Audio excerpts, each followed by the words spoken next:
আসসালামু আলাইকুম রহমতুল্লাহ। প্রিয় শিক্ষার্থীরা, আশা করি আপনারা সবাই ভালো আছেন।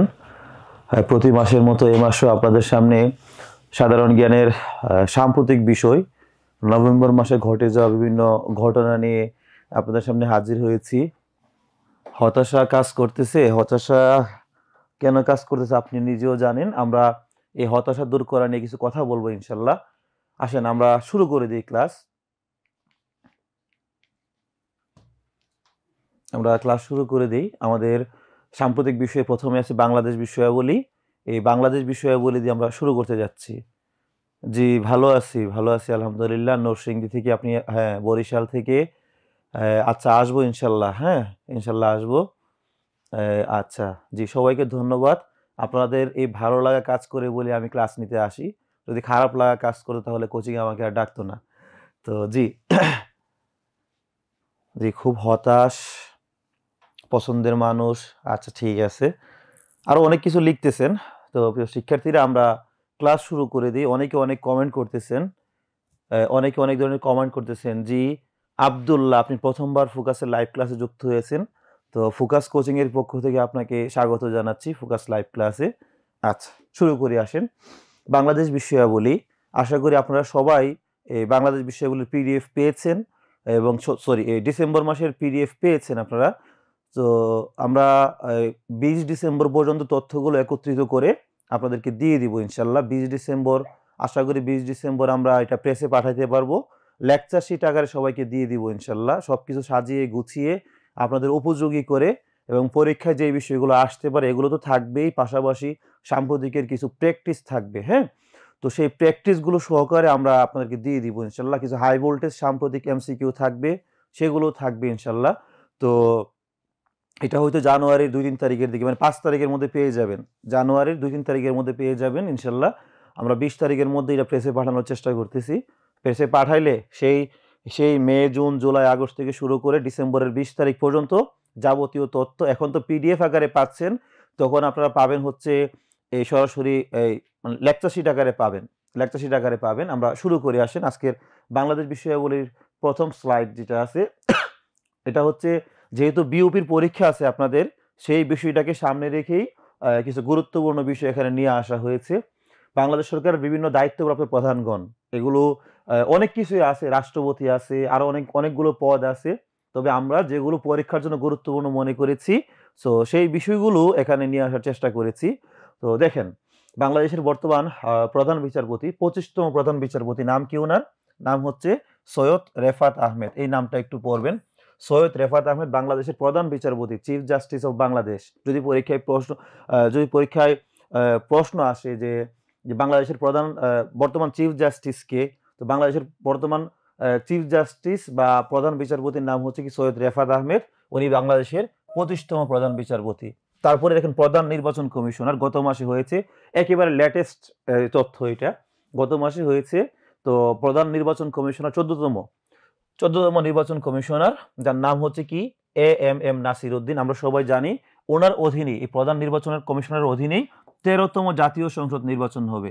13তম জাতীয় সংসদ নির্বাচন হবে এই এএমএম নাসির উদ্দিন সাহেব ওনার নেতৃত্বে। জাতীয় সংসদ নির্বাচন, এই জিনিসটা মনে রাখেন। বর্তমান নির্বাচন কমিশনের অধীন কততম জাতীয় সংসদ নির্বাচন হবে? 13তম জাতীয় সংসদ নির্বাচন অনুষ্ঠিত হবে। আর বর্তমান এই প্রধান নির্বাচন কমিশনার, সিইসি যাকে বলা হয়, চিফ ইলেকশন কমিশনার, ওনার নাম হচ্ছে AMM Nasir Uddin. Attorney general, মনে রাখেন, রাষ্ট্রের সর্বোচ্চ আইনজীবীকে বলা হয় কি? অ্যাটর্নি জেনারেল, তাই না? রাষ্ট্রপক্ষের বা রাষ্ট্রের সর্বোচ্চ আইনজীবীকে বলা হয়, বা সর্বোচ্চ পদধারী আইনজীবীকে বলা হয় এই অ্যাটর্নি জেনারেল। তো বর্তমান বাংলাদেশের অ্যাটর্নি জেনারেলের নাম কি? অ্যাটর্নি জেনারেলের নাম হচ্ছে মোহাম্মদ আসাদুজ্জামান। তিনি 17তম অ্যাটর্নি জেনারেল বাংলাদেশের, 17তম অ্যাটর্নি জেনারেল। সেনাপ্রধান, যেহেতু বিওপির পরীক্ষা দিবেন, চেষ্টা করেন এটা একটু দেখে যাওয়ার জন্য। জেনারেল ওয়াকারুজ্জামান, তিনি বাংলাদেশের 18তম সেনাপ্রধান, এটা পড়বেন। সম্প্রতি আপনারা দেখেছেন কিছুদিন আগে, এই গত মাসে পুলিশ প্রধান বা আইজিপি, তাই না? IGP, inspector general of police বা পুলিশ মহাপরিদর্শক, তিনি চেঞ্জ হয়েছেন, নতুন একজন এসেছেন। তিনি এই বাহারুল আলম, বাংলাদেশ পুলিশের 33তম প্রধান হচ্ছে কে? এই বাহারুল আলম এই নামটা একটু পড়াশোনা করবেন, ঠিক আছে? এই নামটা একটু পড়াশোনা করবেন, আইজিপির নাম আইজিপি, তাই না? আমরা ইংলিশে পড়াশোনা করেছি এরকম আইজিপি মানে ইনফিনিটিভ জিরান্ড পার্টিসিপল, এরপর যদি কোনো ভার্ব আসে তাহলে ভার্বের থার্ড ফর্ম বসে থাকে, এরকম পড়ে আসছি না আমরা? আচ্ছা, তো আইজিপি ইনফিনিটিভ জিরান্ড পার্টিসিপল, আমরা সেখানে ইংলিশে যাব না, আমরা পড়াশোনা করব হচ্ছে কি পুলিশ প্রধান নিয়ে, যে পুলিশ প্রধান যার পদবি হচ্ছে কি আইজিপি, বর্তমান পুলিশ প্রধানের নাম হচ্ছে কি বাহারুল আলম, তিনি বাংলাদেশ পুলিশের 33তম প্রধান, তাই না? 33তম প্রধান। এরপরে দেখেন বাংলা একাডেমির বর্তমান মহাপরিচালকের নাম অধ্যাপক ডক্টর মোহাম্মদ আজম, এই নামটা একটু দেখবেন এখান থেকে। এরপরে আসেন আমাদের আছে কি বাংলা একাডেমির বর্তমান সভাপতি, খুবই গুরুত্বপূর্ণ পরীক্ষার জন্য, ঢাকা বিশ্ববিদ্যালয়ের শিক্ষক ছিলেন তিনি এক সময়, আবুল কাশেম ফজলুল হক, এই নামটা পড়বেন। সরকারি কর্ম কমিশন বা PSC, public service commission, PSC, পিএসসির 16তম প্রধান 16তম প্রধানের নাম কি মুবাশ্শের মোনেম, ঢাকা বিশ্ববিদ্যালয়ের লোক প্রশাসন বিভাগ বা পাবলিক অ্যাডমিনিস্ট্রেশন ডিপার্টমেন্টের শিক্ষক ছিলেন তিনি। বিশ্ববিদ্যালয় মঞ্জুরি কমিশন ইউজিসি, ইউজিসি মানে হচ্ছে ইউনিভার্সিটি গ্র্যান্ড কমিশন, আর পিএসসি মানে পাবলিক সার্ভিস কমিশন বা সরকারি কর্ম কমিশন। আর ইউজিসি মানে কি এই বলেন, ইউজিসি এর পূর্ণরূপ কি বলেন তো? ইউজিসি এর পূর্ণরূপ কি বলেন? ইউজিসি এর পূর্ণরূপ হচ্ছে ইউনিভার্সিটি গ্র্যান্ড কমিশন, বিশ্ববিদ্যালয় মঞ্জুরি কমিশন। আর পিএসসি মানে পাবলিক সার্ভিস কমিশন। প্রিয় শিক্ষার্থীরা, যারা আমার সাথে ক্লাস করতেছেন এই মুহূর্তে, প্রায় 500-র অধিক স্টুডেন্ট ক্লাস করতেছেন লাইভে, তো কিছু প্রশ্ন করি দেখেন। এই পিএসসি মানে পাবলিক সার্ভিস কমিশন, আপনাদের মনে আছে কিনা দেখেন তো? লেকচার 2-এ পিএসসি পড়ে আসছেন, লেকচার 2-এ খনিজ সম্পদ পড়তে গিয়ে পিএসসি পড়েছেন, তাই না? পিএসসি পড়েছেন খনিজ সম্পদ পড়তে গিয়ে, মনে আছে আপনাদের? এই পিএসসি মানে পাবলিক সার্ভিস কমিশন, আর লেকচার 2-এ পিএসসি মানে কি পড়ে আসছেন? পিএসসি মানে কি পড়ে আসছেন? একটু কমেন্ট করে তো কমেন্ট বক্সে, যারা ক্লাসে আছেন, প্রায় 500-র উপরে স্টুডেন্ট আছেন আপনারা, দেখি তো আপনাদের মনে আছে কিনা যারা পড়াশোনা করেছেন। পিএসসি মানে আমরা পড়েছি, পিএসসি মানে হচ্ছে পাবলিক সার্ভিস কমিশন। আর 2 নাম্বার লেকচারে যারা ফোকাসের স্টুডেন্ট আছেন, আপনাদের লেকচার শিটে 2 নাম্বার লেকচারে খনিজ সম্পদ নিয়ে পড়তে গিয়ে পড়েছিলেন পিএসসি এর পূর্ণরূপ কি? কেউ পারবেন এটা? কমেন্ট বক্সে কমেন্ট করেন তো কে করেছেন। আরে কংগ্রেচুলেশন এমাদুদ্দিন, ভেরি গুড, আপনারটা তো হয়ে গেছে, কংগ্রেচুলেশন। সরকারি কর্ম কমিশন তো বললাম, আমি প্রশ্ন করেছি এই পিএসসি নিয়ে আমরা পড়েছি পাবলিক সার্ভিস কমিশন, আর পিএসসির আরেকটা পূর্ণরূপ হচ্ছে কি? পিএসসির আরেকটা পূর্ণরূপ কি বলেন তো? পিএসসির আরেকটা পূর্ণরূপ হচ্ছে প্রোডাকশন শেয়ারিং কন্ট্রাক্ট, উৎপাদন বন্টন চুক্তি যেটাকে বলা হয়, প্রোডাকশন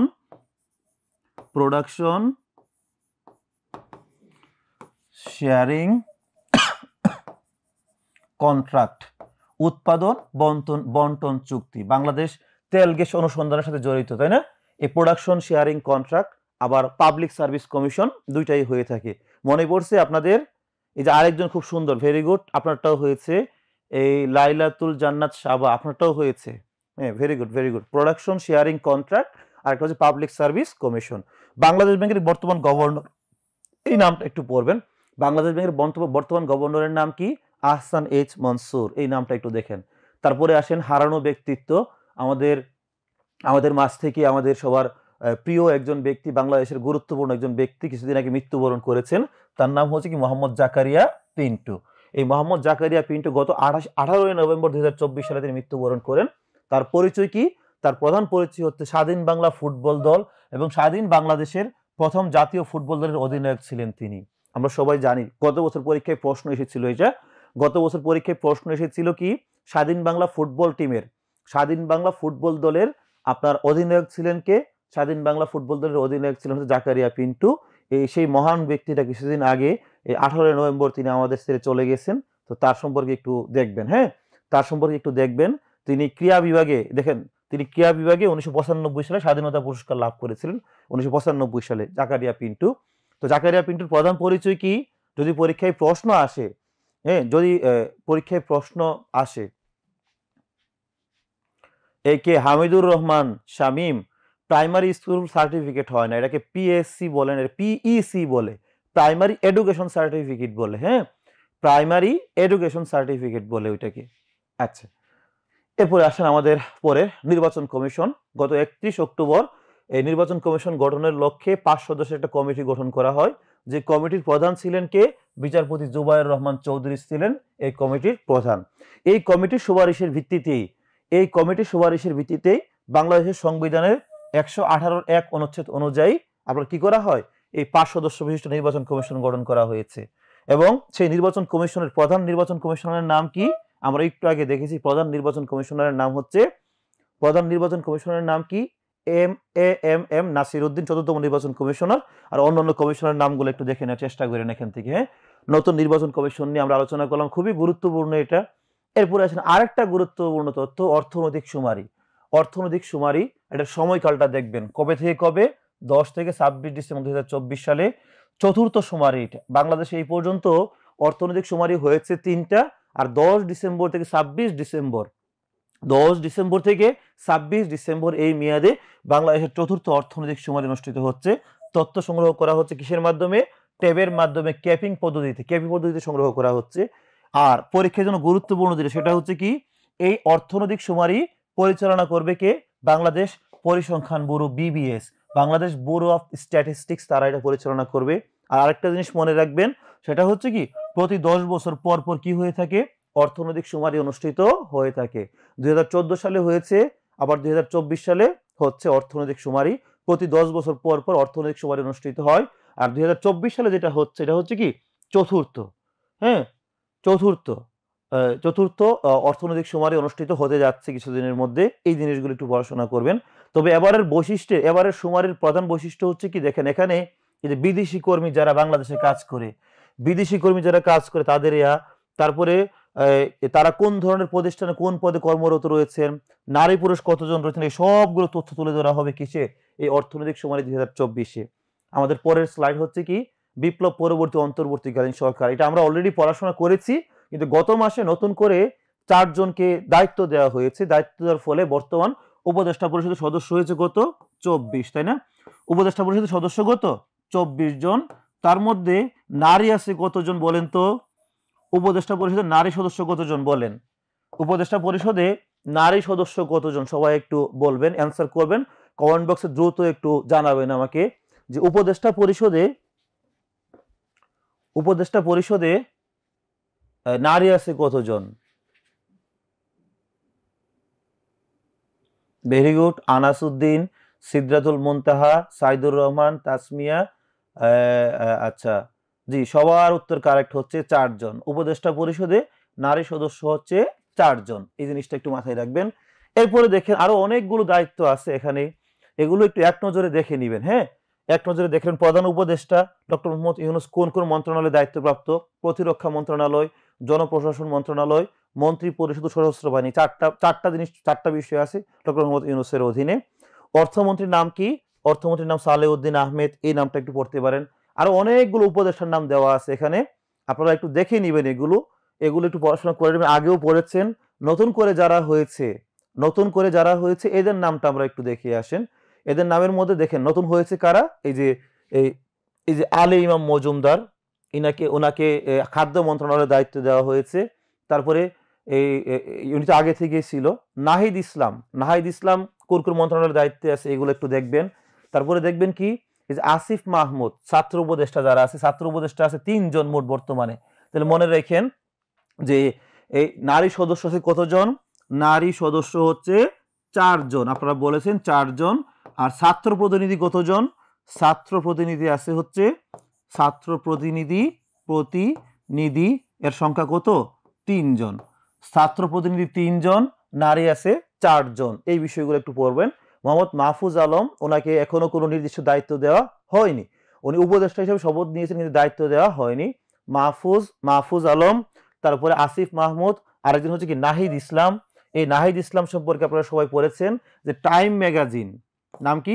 এই টাইম ম্যাগাজিনের আপনার 100 জন প্রভাবশালী ব্যক্তির তালিকায় স্থান পেয়েছে কে? নাহিদ ইসলাম স্থান পেয়েছে। এই বিষয়গুলো আমরা সবাই কম বেশি জানি।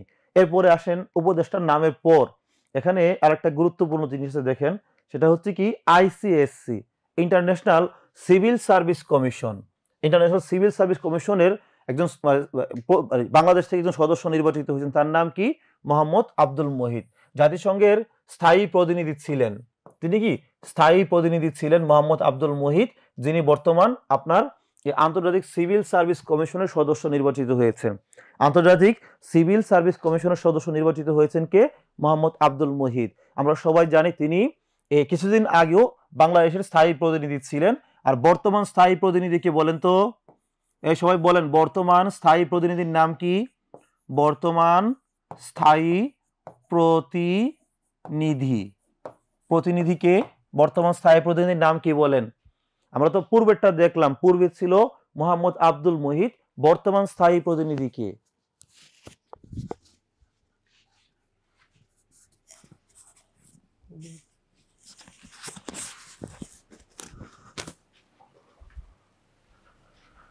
বর্তমান স্থায়ী প্রতিনিধির নাম কি?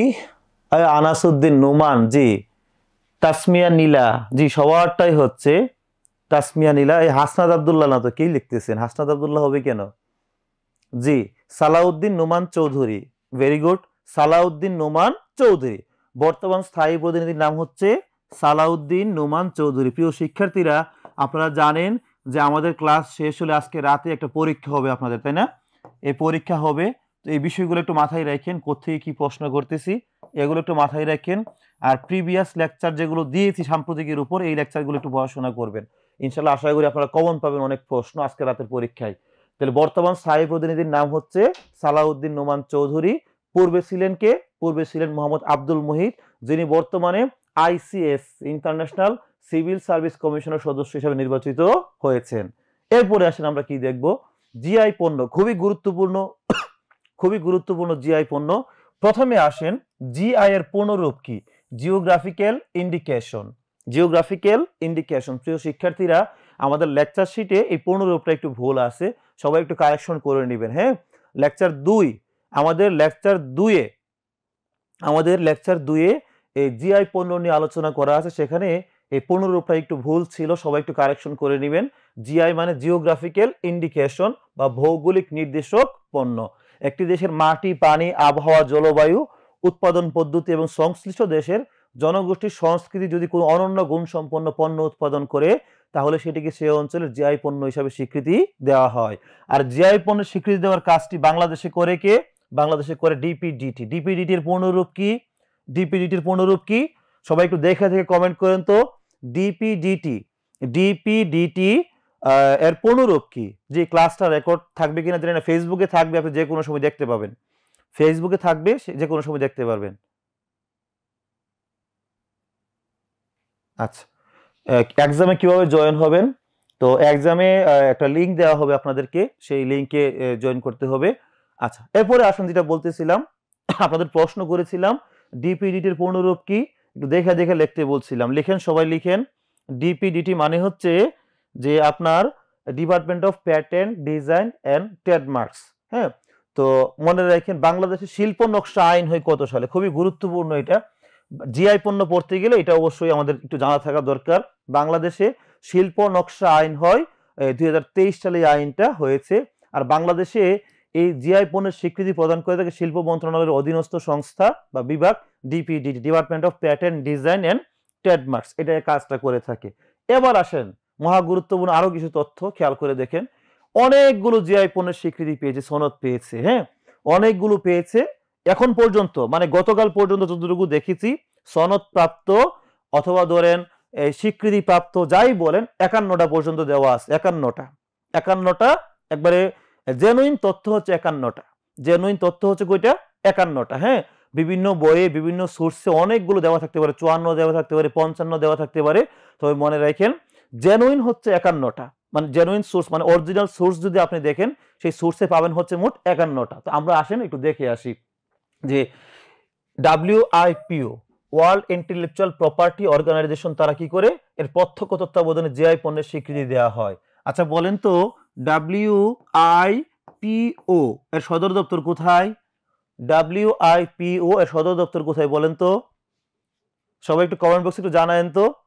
সবাই আমার এখানে 600-র উপরে ক্লাস করতেছেন, 666 জন ক্লাস করতেছেন এই মুহূর্তে। আমি 600টা কমেন্ট চাই। WIPO এর সদর দপ্তর কোথায়?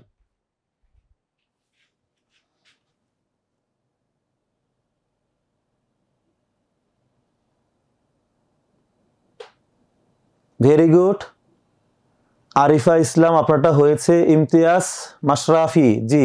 সুজয় ঘোষ, এই আপনি ভুল করছেন, সুজয় ঘোষ আপনারটা ভুল হয়েছে, একটু ঠিকঠাক করে আনসার দিয়ে দিন।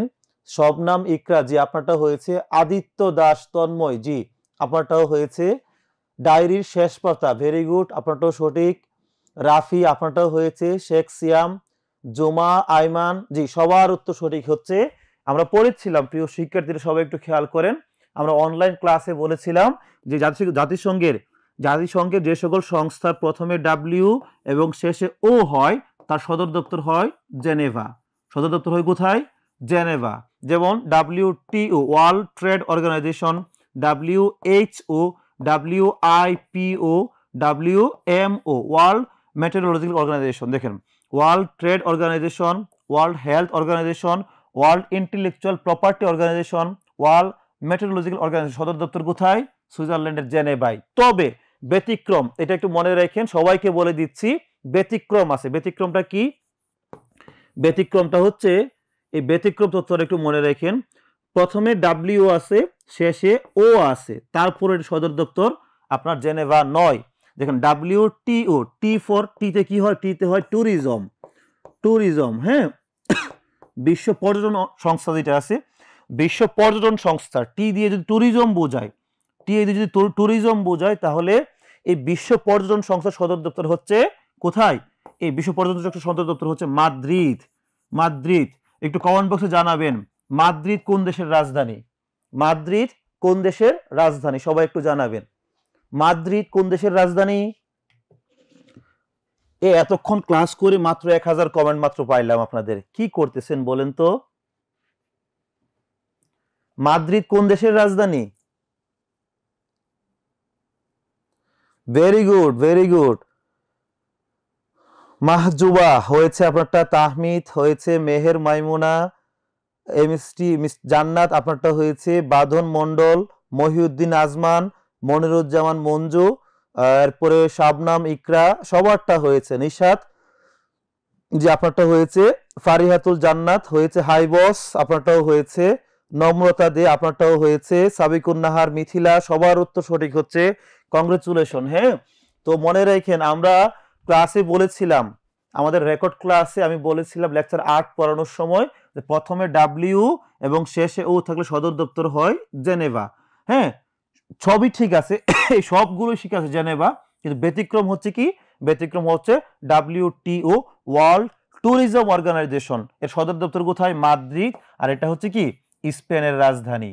স্পেনের রাজধানীর নাম হচ্ছে কি? মাদ্রিদ। এরপরে আসেন আমরা এখন দেখব এই এই যে 51টা জিআই পণ্য, 51টা জিআই পণ্য মুখস্থ রাখা একবারে অসম্ভব কাজ, তাই না? অনন্ত জলিলকে ধরে নিয়ে আসলো, অসম্ভবকে সম্ভব করা সম্ভব না? সম্ভব? অসম্ভবকে সম্ভব করা অনন্ত জলিলের কাজ, কিন্তু যদি ওনাকেও ধরে নিয়ে আসা হয়, তাও তিনি মানে মুখস্থ রাখাটা খুব কষ্ট হয়ে যাবে। তো খেয়াল করে দেখেন, জিআই পণ্য থেকে যেগুলো দেখতে পারেন সেগুলো হচ্ছে কি? প্রথম জিআই পণ্য কোনটা? নারায়ণগঞ্জের জামদানি। জামদানি কোন অঞ্চলের জিআই পণ্য? নারায়ণগঞ্জের জিআই পণ্য হচ্ছে কি? জামদানি। 2016 সালে 2016 সালে জামদানি প্রথম জিআই পণ্য হিসেবে স্বীকৃতি পায়। দ্বিতীয় জিআই পণ্যের নাম কি? ইলিশ। 2017 সালে ইলিশ জিআই পণ্য হিসাবে স্বীকৃতি পেয়েছে।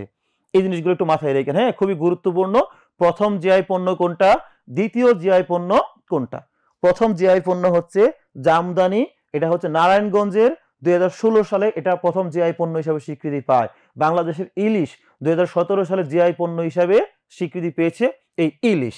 আপনারা বলেন তো, ইলিশ উৎপাদনে বিশ্বে বাংলাদেশের অবস্থান কত? জামদানির আদি নিবাস নারায়ণগঞ্জ।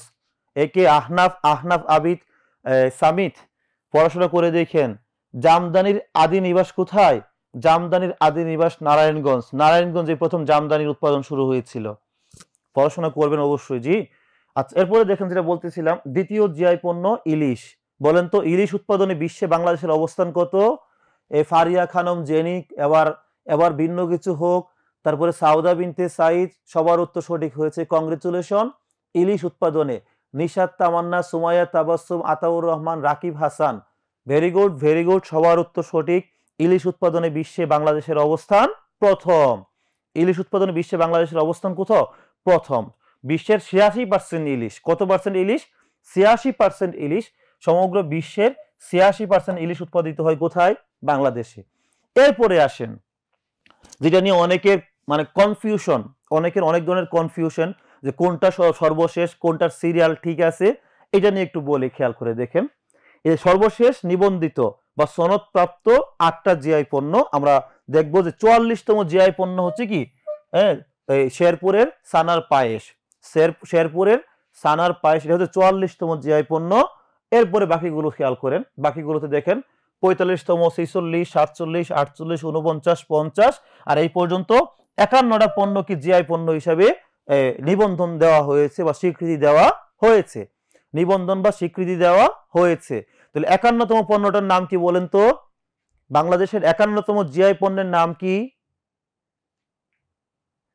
এ সাদিক ইসলাম, আপনি আবার উত্তর দেন। আপনি, আপনার জন্য এই প্রশ্নটা করছি, আপনি আবার উত্তর দেন। বাংলাদেশের 51তম জিআই পণ্যের নাম কি? সাদিক ইসলাম, আপনার কমেন্ট পড়ার জন্য আমি অপেক্ষা করতেছি।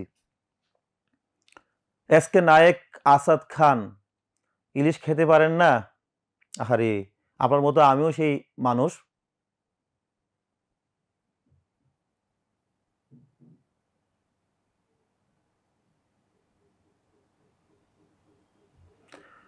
এই সাদিক ইসলাম, আপনার উত্তর পাই নাই আমি। আপনার জন্য, আপনার কমেন্ট পড়ার জন্য আমি অপেক্ষা করতেছি। জি, শাকিল, শাহাবুদ্দিন, দিনাজপুরের, হ্যাঁ সবাই লিখতেছে দিনাজপুরের বেদানা লিচু। তাহলে এখন পর্যন্ত আপনার এই স্বীকৃতিপ্রাপ্ত বা সনদপ্রাপ্ত পণ্য হচ্ছে 51টা, তার মধ্যে সর্বশেষটা হচ্ছে দিনাজপুরের বেদানা লিচু। দিনাজপুরের বেদানা লিচু। এই বেদানা কিছু না, এই কি কে লিখছেন এটা? মাইশা ইসলাম, বেদানা কিছু কেন? বেদানা লিচু। হ্যাঁ, বেদানা কিছু না, বেদানা লিচু। আচ্ছা, কিছু বেদানা হবে না, পুরোটাই বেদানা, বেদানা লিচু। জি, সানজিদা আক্তার, ভেরি গুড, সবারটাই হচ্ছে ভেরি গুড। দিনাজপুরের বেদানা লিচি বা বেদানা লিচু। আচ্ছা, তাহলে এই জিনিসগুলো একটু মনে রাখেন। আমরা বললাম কি যে দেখেন প্রথম জিআই পণ্য, আমি আবারও দেখাচ্ছি, প্রথম জিআই পণ্য, এই প্রথম জিআই পণ্যের নাম হচ্ছে জামদানি। জামদানির আদি নিবাস হচ্ছে নারায়ণগঞ্জ। দ্বিতীয় জিআই পণ্য ইলিশ। আমরা বলেছি বিশ্বের সবচেয়ে বেশি ইলিশ উৎপাদন হয় বাংলাদেশে, আর ইলিশ উৎপাদনে বিশ্বে বাংলাদেশের অবস্থান কত?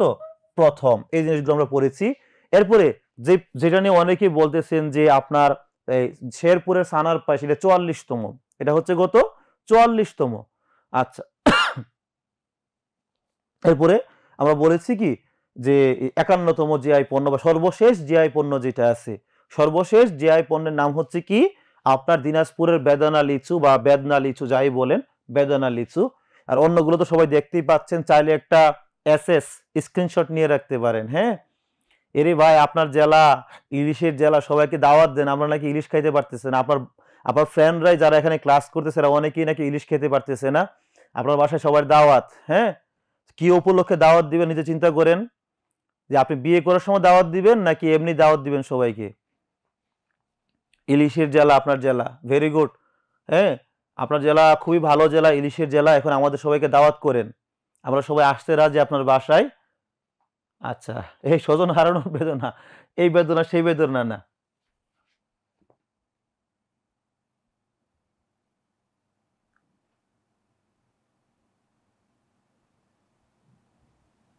হ্যাঁ,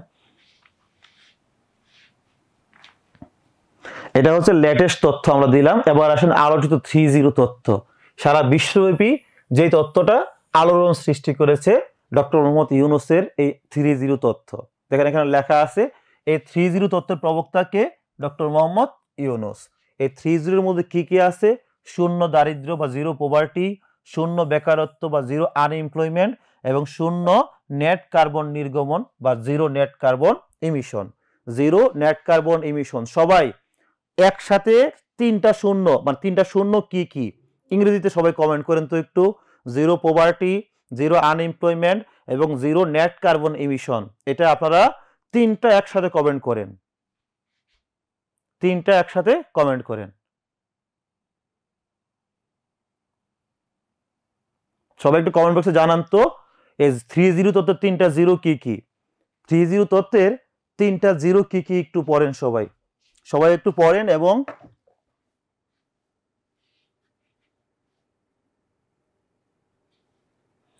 সবাই পড়েন, একটু কমেন্ট বক্সে একটু জানান, কমেন্ট বক্সে একটু জানান যে 3-0 তত্ত্বে কি কি জিরো আছে। Very good. এ মামুন, আপনারটা ঠিক আছে। জিরো কার্বন ইমিশন, হ্যাঁ ঠিক আছে। সিলভিয়া ঠিক আছে। জি, সবারটা হচ্ছে 000। রায়হান, আপনারা তো লিজেন্ডারি কমেন্ট করছেন একেবারে। রায়হান কই, আপনাকে দেখি একটু। আপনার কমেন্ট একেবারে মানে ইউনিক একটা কমেন্ট হয়েছে। 30 মানে 3টা 000। হ্যাঁ, অসাধারণ কমেন্ট, অসাধারণ কমেন্ট। আপনি যদি সমর্থ থাকতো তাহলে আপনাকে একটা এই মুহূর্তে একটা কি দিতাম, মানে ভালো একটা পুরস্কার পাঠাই দিতাম আপনার কাছে। হ্যাঁ।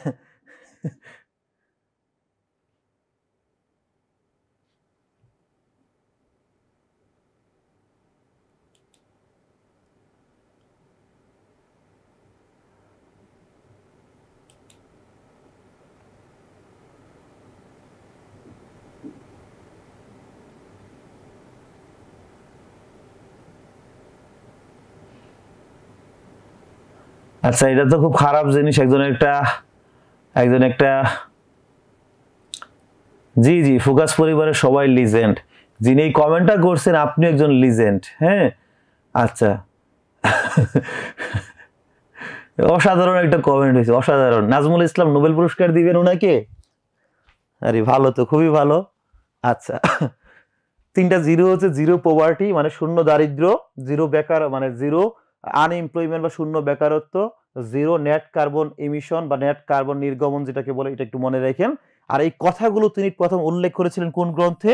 ওনার যে একটা গ্রন্থ দেখেন, এ ওয়ার্ল্ড অফ 30, 2017 সালে প্রকাশিত এই ওয়ার্ল্ড অফ 30 গ্রন্থে, ওয়ার্ল্ড অফ 30 গ্রন্থে সর্বপ্রথম তিনি এই এই গ্রন্থে তিনি সর্বপ্রথম 30 কথা বলেছিলেন। এরপরে দেখেন বিশ্বমঞ্চে 30 কোথায় কোথায় তিনি উত্থাপন করেছেন। প্যারিসে 2024 সালে যে অলিম্পিকের মূল বার্তা ছিল ডক্টর মোহাম্মদ ইউনূসের 30। এরপর আর কোথায় কোথায় তিনি এটা বলেছেন। 27 সেপ্টেম্বর 2024 সালে নিউ ইয়র্কে সাধারণ পরিষদের 79তম অধিবেশনের ভাষণেও আর শান্তিতে নোবেল বিজয়ী ডক্টর মোহাম্মদ ইউনূস 30 তথ্য নিয়ে কথা বলেন। এরপর যে কপ সম্মেলন হইলো, কপ 29 সম্মেলন, সেখানেও তিনি 30 তথ্য তুলে ধরেছেন। এরপরে এই জিনিসটা আরো গুরুত্বপূর্ণ দেখেন, ডক্টর মোহাম্মদ ইউনূসের সঙ্গে যৌথভাবে ইতালির রোমে পোপ ফ্রান্সিস, খেয়াল করেন, pope Francis Yunus 3G club চালু হয়। 3G ক্লাব চালু করে কে চালু করে? খ্রিস্টান ধর্মগুরু পোপ ফ্রান্সিস এই কাজটা করেছেন। তাহলে পোপ ফ্রান্সিস ইউনুস 30 ক্লাব কোথায় চালু হয়? ইতালির রোমে। ইতালির রোমে এটা চালু হয়েছিল। এই বিষয়গুলো একটু দেখবেন। এরপরে আসেন আমাদের খুব গুরুত্বপূর্ণ একটা সাম্প্রতিক পরীক্ষামূলকভাবে 40 মেগাওয়াট জলবিদ্যুৎ আমদানি, এই জলবিদ্যুৎ আমদানি শুরু হয় বাংলাদেশ, তাই না? কোন দেশ থেকে আমদানি করে? এই যে নেপাল থেকে ভারতীয় গ্রিড হয়ে বাংলাদেশে পরীক্ষামূলকভাবে বিদ্যুৎ সরবরাহ শুরু হয় গত 15 নভেম্বর। 2024 সালে নেপাল থেকে পরীক্ষামূলকভাবে 40 মেগাওয়াট জলবিদ্যুৎ আমদানি শুরু করে বাংলাদেশ, তাই না? শুরু করে বাংলাদেশ। এই কত মেগাওয়াট? 40 মেগাওয়াট। কোন দেশ থেকে? নেপাল থেকে। কোন দেশের মধ্য দিয়ে? ভারতীয় গ্রিড হয়ে এটা আপনার আনা শুরু করে বাংলাদেশ। এরপর দেখেন আমাদের এখানে দেওয়া আছে, এক নজরে অনেকগুলো তথ্য দেওয়া আছে। এটা তো কিছু গুরুত্বপূর্ণ তথ্য আছে। দেখেন প্রথমে দেওয়া আছে কি, দেখেন দেশের প্রথম ক্রীড়া বিষয়ক নিউজ পোর্টাল হিসাবে সরকারের নিবন্ধন পায় কি? খেলা.com। যদি পরীক্ষায় প্রশ্ন আসে দেশের প্রথম ক্রীড়া বিষয়ক নিউজ পোর্টালের নাম কি, ক্রীড়া বিষয়ক নিউজ পোর্টালের নাম কি বলেন তো? দেশের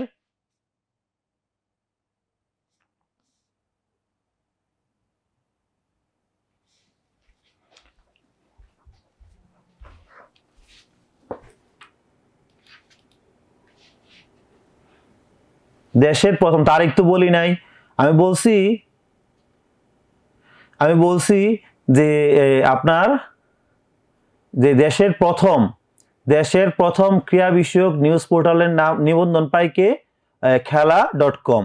খেলা.com, জি ভেরি গুড। সাউদা বিনতে সাইম আপনারটা হয়েছে। তারপরে আবিদা আপনারটা হয়েছে। তারপরে আর কে করেছেন? সাইদুর রহমান, আব্দুর রহমান, কি খেলা.com, হ্যাঁ জি। মনিপ রেদওয়ান আপনারটা সঠিক হয়েছে। Sanjida Niha very good. খেলা.com। দেশের প্রথম ক্রীড়া বিষয়ক নিউজ পোর্টালের নাম হচ্ছে খেলা.com। সার্ক আরেকটা গুরুত্বপূর্ণ সাম্প্রতিক, সার্ক ফাইন্যান্স নেটওয়ার্কের চেয়ারপারসনের দায়িত্ব নেন কে? বাংলাদেশ ব্যাংকের গভর্নর আহসান এইচ মানসুর।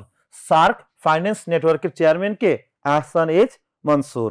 এরপর আরেকটা গুরুত্বপূর্ণ দেখেন, UNHRC, United Nations Human Rights Commission, এই কমিশনের বর্তমান প্রধান ভলকার তুর্ক বাংলাদেশ সফরে আসেন সম্প্রতি। কবে আসেন? 29 অক্টোবর 2024 সালে তিনি বাংলাদেশ সফরে এসেছিলেন। এরপরে আসেন আর কি দেখবো এখান থেকে, দেখবো হচ্ছে যে আপনার এটা বাংলাদেশে প্রথমবারের মতো আমাদের প্রবাসী ভাইদের জন্য কি করা হয়েছে? প্রবাসী লাউঞ্জ উদ্বোধন করা হয় গত 11 নভেম্বর। শাহজালাল আন্তর্জাতিক বিমানবন্দরে প্রবাসী লাউঞ্জের উদ্বোধন করা হয় কবে? 11 নভেম্বর। এই প্রথমবারের মতো দেশের প্রবাসীদের জন্য দেশের প্রবাসীদের জন্য আপনার কি হয়েছিল? এটা উদ্বোধন করা হয়, প্রবাসী লাউঞ্জের উদ্বোধন করা হয়। আরেকটা গুরুত্বপূর্ণ দেখেন, দেশের কাঁচা বাজারে পলিথিন ব্যাগ নিষিদ্ধ করে কবে? 1 নভেম্বর 2024 সালে এটা নিষিদ্ধ করে। বৈষম্য বিরোধী ছাত্র আন্দোলনের প্রথম শহীদ আবু সাইদকে নিয়ে অঙ্কিত শিল্পকর্ম উন্নত মমশির এর শিল্পীকে, খুব গুরুত্বপূর্ণ, খুবই গুরুত্বপূর্ণ একটা তথ্য, এটা মাথায় রাখতে পারেন। উন্নত মমশিরের শিল্পীকে কমেন্ট বক্সে জানান, উন্নত মমশিরের শিল্পীকে? উন্নত মমশির এর শিল্পীকে? শহীদ কবির একজন, জি সাব্বির আহমেদ। এটা আমি কাজ করতেছি, আমার হয়তো আগামী শনি রবিবারের দিকে পেয়ে যাবেন। হ্যাঁ, 1 নাম্বার কমন পাবেন সেখান থেকে ইনশাল্লাহ, 1 নাম্বার কমন পাবেন। আমি কাজ করে দিচ্ছি, এটা আমরা আপনার কমন পাবেন ইনশাল্লাহ 1 নাম্বার। সাব্বির আহমেদ, আপনি যে কমেন্ট করেছেন সেই কমেন্টের উত্তর আমি জানাইলাম এটা। আচ্ছা, উন্নত মমশির আবু সাইদকে নিয়ে অঙ্কিত, তাই না? প্রথম শহীদ আবু সাইদ। আচ্ছা, আবু সাইদ শহীদ হন কত তারিখ বলেন তো? কত তারিখ শহীদ হয়েছেন তিনি? মনে আছে আপনাদের? কত তারিখ শহীদ হন? বৈষম্য বিরোধী ছাত্র আন্দোলনের প্রথম শহীদ আবু সাইদ শহীদ হন কবে? আবু সাইদ শহীদ হন কবে বলেন তো? আবু সাইদ শহীদ হন কবে? আচ্ছা, এত মানুষ, 700-র উপরে মানুষ ক্লাস করতেছেন, কমেন্ট করেন মাত্র এই 20-25 জন শুধু কমেন্ট করে যাচ্ছেন। বেশি বেশি করেন, এটা উত্তর দেন, প্র্যাকটিস হয়ে যাচ্ছে তো, তাই না? প্র্যাকটিস হয়ে যাচ্ছে, মনে থাকবে এই বিষয়গুলো, বারবার কমেন্ট করলে বা বারবার জানাইলে বিষয়গুলো। তাইলে আপনার আবু সাইদ শহীদ হন কত তারিখ? জি, ভেরি গুড, সবারটা হচ্ছে। নয়ন কার, আপনারটা হয়েছে। সাইজা হয়েছে, শাকিল আহমেদ, ভেরি গুড। ইমতিয়াজ মাশরাফি, এরপরে সিরাজাম মনিরা, হ্যাঁ আপনারটাও হয়েছে, সবারটাই হচ্ছে।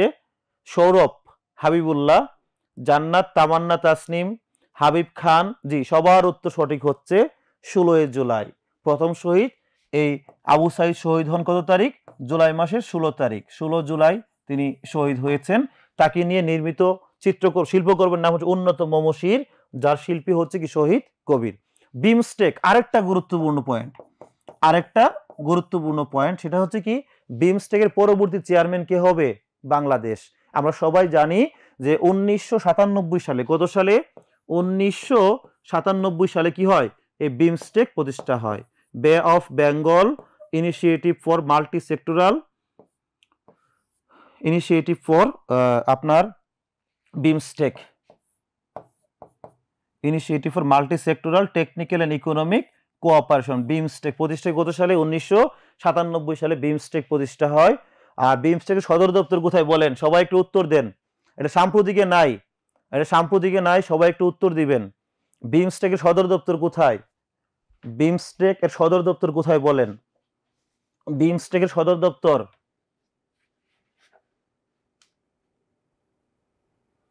সুজয় ঘোষ, কংগ্রেচুলেশন, সবার আগে আপনি উত্তর দিয়েছেন। ফারিহারটা হয়েছে এবার ভিন্ন কিছু করো। অর্পিতা জামান, জি। মোহাম্মদ সোহান, জি সবারটা হচ্ছে। ফাতিয়া বাসার, আপনারটাও হয়েছে। আচ্ছা, বিমস্টেক কি এটা জানেন না আপনি? একটা সংস্থার নাম বিমস্টেক, 1997 সালে প্রতিষ্ঠিত হয় বিমস্টেক। জি, মইনুল হাসান শুভ্র, সাদমান সাকিব, নোভা আক্তার, শাকিল, জি সবারটা হয়েছে। পঙ্কজ বড়ুয়া, যে আপনারটাও হয়েছে। হাবিব খান, নায়েক আসাদ খান, সবার উত্তর সঠিক। কংগ্রেচুলেশন। বিমস্টেকের সদর দপ্তর কোথায়? ঢাকা, তাই না? বিমস্টেকের সদর দপ্তর কোথায়? ঢাকা। মনে রাখেন, এই যে 1997 সালে যেরকম বিমস্টেক প্রতিষ্ঠা হয় এবং 1997 সালে আর কি হয়? 1997 সালে আপনার এই D8 প্রতিষ্ঠা হয়, তাই না? D8 প্রতিষ্ঠা হয় 1997 সালে। D8 বা ডেভেলপিং 8 প্রতিষ্ঠা হয় কত সালে? 1997 সালে। বিমস্টেক প্রতিষ্ঠা হয় 1997 সালে। D8 প্রতিষ্ঠা হয় কত সালে? 1997 সালে। নিহারিকা সাহা, যে আপনারটা দেখছি, হ্যাঁ আচ্ছা, বাশার আল আসাদের পতন নিয়ে কিছু বলবেন না? হ্যাঁ, আমরা আমরা নভেম্বরের কাহিনীগুলো বলতেছি, সেগুলো বলে নিই, তারপরে আমরা বলবো। D8 97 সালে বিমস্টেক প্রতিষ্ঠা হয়, 97 সালে D8 প্রতিষ্ঠা হয়। বিমস্টেকের সদর দপ্তর ঢাকা, আর D8 এর সদর দপ্তর কোথায়? ইস্তানবুল। ইস্তানবুল, ইস্তানবুল, তাই না? D8 এর সদর দপ্তর কোথায়? ইস্তানবুল। হ্যাঁ, D8 এর সদর দপ্তর কোথায়? ইস্তানবুল। এই জিনিসটা একটু পড়বেন। এরপরে আসেন, আমরা যা দেখব সেটা হচ্ছে যে বিমস্টেকের পরবর্তী চেয়ারম্যান বাংলাদেশ, এটা বলতে গিয়ে আমরা সেই আলোচনায় চলে গেছি। তো প্রিয় শিক্ষার্থীরা, আপনারা সবাই উত্তর দিচ্ছেন, খুবই ভালো লাগছে এই বিষয়গুলো নিয়ে। এবার আমরা চলে যাব আন্তর্জাতিক বিষয়াবলিতে। ইস্তানবুল, তাই না? আচ্ছা, একটু বলেন তো, আরেকটা জিনিস বলেন তো সবাই, ইস্তানবুলের পূর্ব নাম কি? ইস্তানবুলের পূর্ব নাম কি বলেন তো? ইস্তানবুলের পূর্ব নাম, ইস্তানবুলের পূর্ব নাম। জি, এ মামুন, আপনারটা হয়েছে। মাহমুদা আক্তার, আফরিন ইসলাম, সবার উত্তর সঠিক হচ্ছে। এখন আমার প্রশ্ন যেটা করেছি, ইস্তানবুলের পূর্ব নাম কি? ইস্তানবুলের পূর্ব নাম সুরায়া জান্নাত। জি, আপনারটা সঠিক উত্তর। এই সমরখন্দ না, কি বলে? ইস্তানবুলের পূর্ব নাম Mohammad Saifullah Rifat. Very good, very good, আপনারটাও সঠিক হয়েছে। আমরা সাধারণ জ্ঞানে পড়ে আসছি যে আপনার কি দুই মহাদেশে অবস্থিত শহর বা দুই মহাদেশে অবস্থিত শহরের নাম হচ্ছে ইস্তানবুল। ইস্তানবুলের পূর্ব নাম হচ্ছে এই তুরস্ক না, কি বলতেছেন এগুলো? তুরস্ক হবে কেন? হ্যাঁ, সমরখন্দ কেন হবে? জুমা আইমান, কি বলতেছেন এগুলো? সুমাইয়া রহমান, জি আপনারটা হয়েছে, কংগ্রেচুলেশন। ইস্তানবুলের পূর্ব নাম হচ্ছে কনস্টান্টিনোপল। কনস্টান্টিনোপল। আচ্ছা, এরপর আসলে আন্তর্জাতিক বিষয়গুলো আমরা শুরু করি। প্রথমেই আছে, দেখেন কি,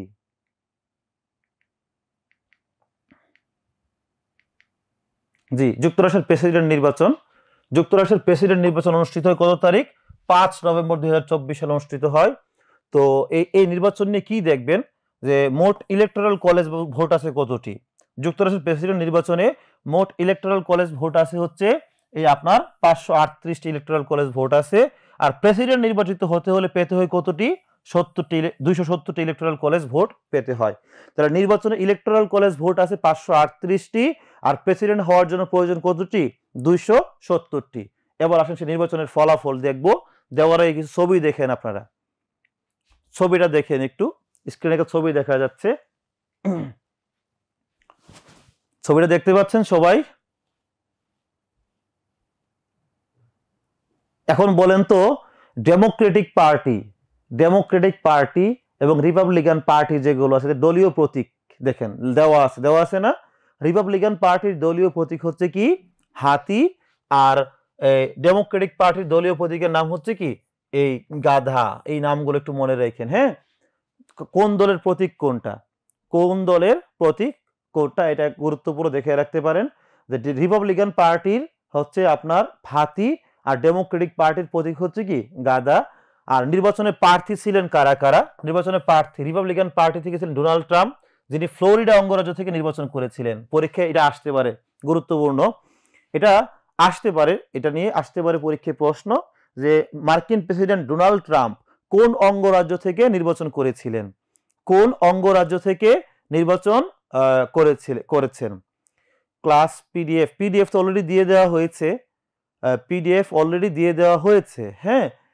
আর এই যদি আপনারা বলেন যে এখন যেটাতে আমি দাগ দিচ্ছি বা যে বিষয়গুলোতে নোট করতেছি এটা চান, এটার ব্যাপারে হচ্ছে আপনার কোচিংকে বলতে হবে, কোচিং কর্তৃপক্ষকে বলতে হবে যে ভাই আজকে ওনাদের কিছু বলবেন যে আজকে যে সজীব স্যার যে ক্লাস নিয়েছিল লাইভ ক্লাস, যে পিডিএফটা বা যে স্লাইডের মধ্যে উনি দাগ দিয়েছিল সেই পিডিএফটা বা স্লাইডটা যদি আপনাদের সাথে শেয়ার করে, এটা আপনারা অনুরোধ করতে পারেন কোচিং কর্তৃপক্ষকে। তো দেওয়া হবে কিনা এটা আমি জানি না, হ্যাঁ, দেওয়া হবে কিনা আমি জানি না, তবে আপনারা কথা বললে হয়তো দিতেও পারেন। দেখেন, নির্বাচনে ডোনাল্ড ট্রাম্প নির্বাচন করেন ফ্লোরিডা অঙ্গরাজ্য থেকে, আর কমলা হ্যারিস ক্যালিফোর্নিয়া অঙ্গরাজ্য থেকে নির্বাচন করেছিলেন। ক্যালিফোর্নিয়া অঙ্গরাজ্য থেকে নির্বাচন করেছিলেন তিনি। এরপরে আসেন ফলাফল যদি দেখি আমরা, প্রাপ্ত electoral college vote, Donald Trump পেয়েছেন কতটি? 312টি, কমলা হ্যারিস পেয়েছেন 226টি। ভোটের শতাংশ 50% ভোট পায় ডোনাল্ড ট্রাম্প, আর 48.3% ভোট পায় কে? ডেমোক্রেটিক পার্টি বা কমলা হ্যারিস। এরপর গুরুত্বপূর্ণ আরেকটা জিনিস, নির্বাচনের সময় রানিং মেট বলা হয় কাকে? ভাইস প্রেসিডেন্টকে। ভাইস প্রেসিডেন্টকে বলা হয় কি? Running mate. প্রেসিডেন্ট, এই ভাইস প্রেসিডেন্টকে বলা হয় রানিং মেট। তো যুক্তরাষ্ট্রের পরবর্তী ভাইস প্রেসিডেন্ট বা 50তম ভাইস প্রেসিডেন্ট হবেন কে? জেমস ডেভিড ভ্যান্স বা জেডি ভ্যান্স। J D Vance. নির্বাচনে 2024 নির্বাচনে ডোনাল্ড ট্রাম্প বা রিপাবলিকান পার্টির স্লোগান ছিল কি? Make America great again. Make America great again. আর নির্বাচনী ইশতেহার কি ছিল এটা আপনারা কমেন্ট বক্সে জানাবেন। নির্বাচনী ইশতেহার কি ছিল? ডোনাল্ড ট্রাম্পের নির্বাচনী ইশতেহার কি ছিল একটু কমেন্ট বক্সে জানাবেন সবাই।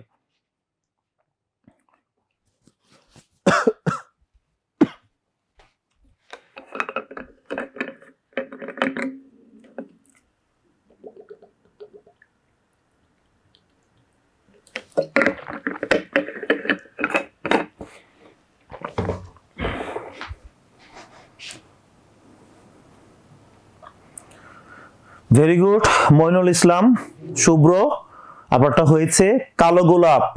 এই কালো গোলাপ কি আসলে আছে? সায়েম রায়হান, জি সবারটা হয়েছে। হাবিব সোহাগ, আপনারটাও হয়েছে। মেহেদি হাসান, রেয়ান, জি জি সবারটা হচ্ছে। এই আপনি উল্টাপাল্টা লিখেন না, কে লিখছেন এটা? জি সবারটাই হচ্ছে। মাসুম, মাইমুনা, সুলাইমান, নিজামুদ্দিন হাসান, প্রজেক্ট 2025। তাহলে ডোনাল্ড ট্রাম্পের নির্বাচনী ইশতেহার কি ছিল?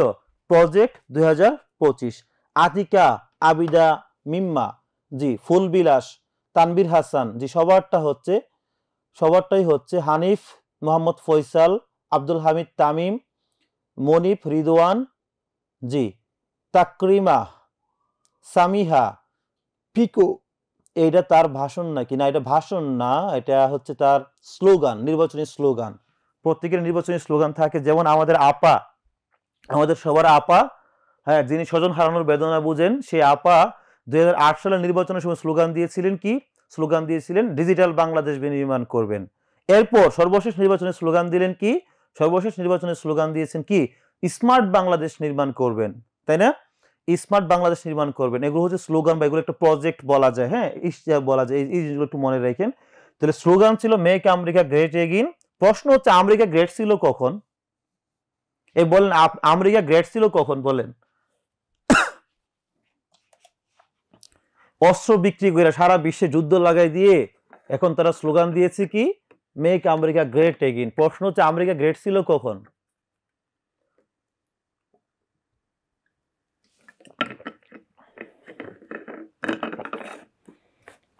এরে তিথি, আপনার কমেন্ট চোখে পড়বে না কেন? ও তাহি সরি, প্রাচীন যুগে, তাই না? প্রাচীন যুগে আপনার কি ছিল? এই গ্রেট ছিল। ভেরি গুড, আপনার উত্তরটা সুন্দর হয়েছে। আচ্ছা, এরপরে আসেন আমরা সামনের দিকে আগাই। আমাদের পরের স্লাইডে কি আছে দেখেন। ডোনাল্ড ট্রাম্প নিয়ে একটু তথ্য দেওয়া আছে এখানে, খেয়াল করে দেখেন। এই 20 জানুয়ারি ডোনাল্ড ট্রাম্প শপথ গ্রহণ করেন কবে? 20 জানুয়ারি তিনি শপথ গ্রহণ করবেন। হ্যাঁ, 20 জানুয়ারি তিনি শপথ গ্রহণ করবেন 47তম প্রেসিডেন্ট হিসেবে। সবচেয়ে বয়স্ক প্রেসিডেন্ট, যুক্তরাষ্ট্রের ইতিহাসে সবচেয়ে বয়স্ক প্রেসিডেন্ট হবেন কে? Donald Trump. এরপরে দেখেন ফার্স্ট লেডি। এই ফার্স্ট লেডির মর্যাদা পাচ্ছেন কে?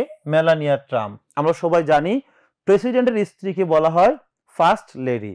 ধরেন এখন যদি আপনার প্রেসিডেন্ট নির্বাচনে কমলা হ্যারিস প্রেসিডেন্ট নির্বাচিত হতো, কমলা হ্যারিস প্রেসিডেন্ট নির্বাচিত হলে তো তার হাজবেন্ডকে কি বলা হতো? তার হাজবেন্ডকে কি বলা হতো বলেন তো? যদি কমলা হ্যারিস প্রেসিডেন্ট নির্বাচিত হতো, তার হাজবেন্ডকে কি বলা হতো? খেয়াল করেন, প্রেসিডেন্টের স্ত্রীকে বলা হয় ফার্স্ট লেডি। এখন কোন নারী যদি প্রেসিডেন্ট নির্বাচিত হয়, তার হাজবেন্ডকে কি বলা হবে? হাজবেন্ডকে কি বলা হবে? রে কে রে ভাই, এই এত বড় একটা অপবাদ দিলেন। আস্তাগফিরুল্লাহ। ফার্স্ট ম্যান না, হ্যাঁ, ফার্স্ট ম্যান হবে না, হবে কি ফার্স্ট জেন্টলম্যান, কি হবে ফার্স্ট জেন্টলম্যান হবে। ফার্স্ট বয় নাই কি কাউসার আহমেদ, ফার্স্ট বয় হবে না। এরপরে মইনুল ইসলাম ফার্স্ট বয় হবে না, ফার্স্ট জেন্টলম্যান হবে। আচ্ছা ফার্স্ট হাজবেন্ড, কমলা হ্যারিসের জামাইকে বলা হতো কি ফার্স্ট হাজবেন্ড, না হাজবেন্ড না, কি বলেন, হ্যাঁ হ্যাঁ ফার্স্ট হাজবেন্ড না। আপাকে নিয়ে গেছে এখন আমাদের চট্টগ্রামকে যৌতুক হিসাবে খুঁজে। আচ্ছা যৌতুক হিসাবে দিয়ে দিবেন নাকি? ফার্স্ট বেডা, ওরে বাইরে ভাই আপনাদের কমেন্টগুলো একবার লিজেন্ডারি কমেন্ট হচ্ছে। হ্যাঁ লিজেন্ডারি কমেন্ট হচ্ছে। আমার কমেন্ট একবারও পড়েননি। এই রবিউল ইসলাম আপনার কমেন্ট পড়ে দিলাম। আচ্ছা এই আরেকজন, আমি তো ছেলে মেয়ের নাম মিশিয়ে বলি, কিন্তু আপনি অপবাদ দিলেন কি যে আমি নাকি মেয়েদের কমেন্ট বেশি পড়তেছি। দীপঙ্কর কুমার বর্মন, জি জি আমি ভালো আছি। সাদিয়া ইসলাম আপনারটা পড়লাম। ফার্স্ট জেন্টলম্যান বলা হবে। হাজবেন্ড দুইটা থাকলে কি বলবে? আর দ্বিতীয় হাজবেন্ড যদি আপনি হন তাহলে আপনাকে কি বলবে একটু চিন্তা করেন নিজেই। হ্যাঁ ধরেন দ্বিতীয় হাজবেন্ড আপনি, তো আপনাকে কি বলে ডাকা উচিত? উনি প্রশ্ন করছেন হাজবেন্ড দুইটা হলে কি বলবে। হাজবেন্ড দুইটা হলে ফার্স্ট জেন্টলম্যান 1 ফার্স্ট জেন্টলম্যান 2 হবে। হ্যাঁ এরকম হইতে পারে। আর যদি আপনি নিজে যদি ফার্স্ট জেন্টলম্যান মানে দ্বিতীয় স্বামী হন, তাহলে আপনাকে কি ডাকলে আপনি খুশি হবেন? হ্যাঁ প্রিন্স খান, ক্যারেক্টারলেস, ভেরি গুড। এমদাদউদ্দিন মানে কমেন্ট করেছেন যে ধরেন এই নারীর যদি একাধিক স্বামী একসাথে থাকে তাহলে বলা হবে ক্যারেক্টারলেস বলা হবে। Very good. বৈষম্য, কোনো ধরনের বৈষম্য মানি না আমরা। হ্যাঁ কোনো ধরনের বৈষম্য মানি না। জি বুরহান, কমলাকে ভালো লাগে না? কমলা খাইতে ভালো লাগে, দেখতে ভালো না লাগলে কি হয়েছে? আচ্ছা এরপরে আসেন প্রেসিডেন্ট হিসেবে জাতির উদ্দেশ্যে ভাষণ মানে স্টেট অফ দ্য ইউনিয়ন। মনে রাখেন মার্কিন যুক্তরাষ্ট্রের প্রেসিডেন্টের ভাষণকে বলা হয় স্টেট অফ দ্য ইউনিয়ন। প্রেসিডেন্টের ভাষণকে বলা হয় কি? স্টেট অফ দ্য ইউনিয়ন বলা হয়। হ্যাঁ এই জিনিসটা একটু মনে রাখেন। দিবেন কবে? 21 জানুয়ারি তিনি এই ভাষণটা দিবেন। এরপর ট্রাম্প প্রশাসন, খুবই গুরুত্বপূর্ণ কয়েকটা জিনিস দেখেন এখানে দেওয়া আছে, এটা পড়বেন। পররাষ্ট্রমন্ত্রী যাকে বলা হয় কি? সেক্রেটারি অফ স্টেট, তাই না? সেক্রেটারি অফ স্টেট বলা হয়। সেক্রেটারি অফ স্টেট বলা হয় কাকে? পররাষ্ট্রমন্ত্রীকে। তো ট্রাম্প প্রশাসনের নতুন পররাষ্ট্রমন্ত্রী মানে মার্কিন যুক্তরাষ্ট্রের পরবর্তী পররাষ্ট্রমন্ত্রী হবে কে? Marco Rubio. Marco Rubio. আজকে একটা পরীক্ষা হয়েছে, আপনাদের যারা আমার সাথে ক্লাস করতেছেন অনেকেরই পরীক্ষাটা হয়েছে। তো তো অনেকেরই পরীক্ষাটা হয়েছে, সেই পরীক্ষায় প্রশ্নটা এসেছিল যে মার্কিন যুক্তরাষ্ট্রের পরবর্তী পররাষ্ট্রমন্ত্রী বা সেক্রেটারি অফ স্টেট হবে কে? Marco Rubio. এটা পড়বেন। প্রতিরক্ষা মন্ত্রীর নাম পড়বেন পিট হেগসেথ। তারপরে দেখবেন হচ্ছে অর্থমন্ত্রী। অর্থমন্ত্রী কি বলা হয়? Secretary of treasury. Secretary of treasury বলা হয়। সেক্রেটারি অফ ট্রেজারি বলা হয় স্কট বেসেন্ট। এরপরে যেটা দেখবেন সেটা জাতীয় নিরাপত্তা উপদেষ্টা। জাতীয় নিরাপত্তা উপদেষ্টার নাম কি? Michael waltz. এই নামটা একটু দেখেন। জাতীয় নিরাপত্তা উপদেষ্টার নাম মাইকেল ওয়াল্টজ। অর্থমন্ত্রীকে বলে সেক্রেটারি অফ ট্রেজারি। তারপরে প্রতিরক্ষা মন্ত্রী পিট হেগসেথ। আর পররাষ্ট্রমন্ত্রীকে বলা হয় সেক্রেটারি অফ স্টেট বলা হয়। তো প্রতিরক্ষা মন্ত্রীকে বলে সেক্রেটারি অফ স্টেট। বর্তমান প্রতিরক্ষা মন্ত্রীর নাম, পরবর্তী প্রতিরক্ষা মন্ত্রী যিনি হবেন ট্রাম্প প্রশাসনে, তার নাম হচ্ছে কি? Marco Rubio. মার্কো রুবিও বলা হয়।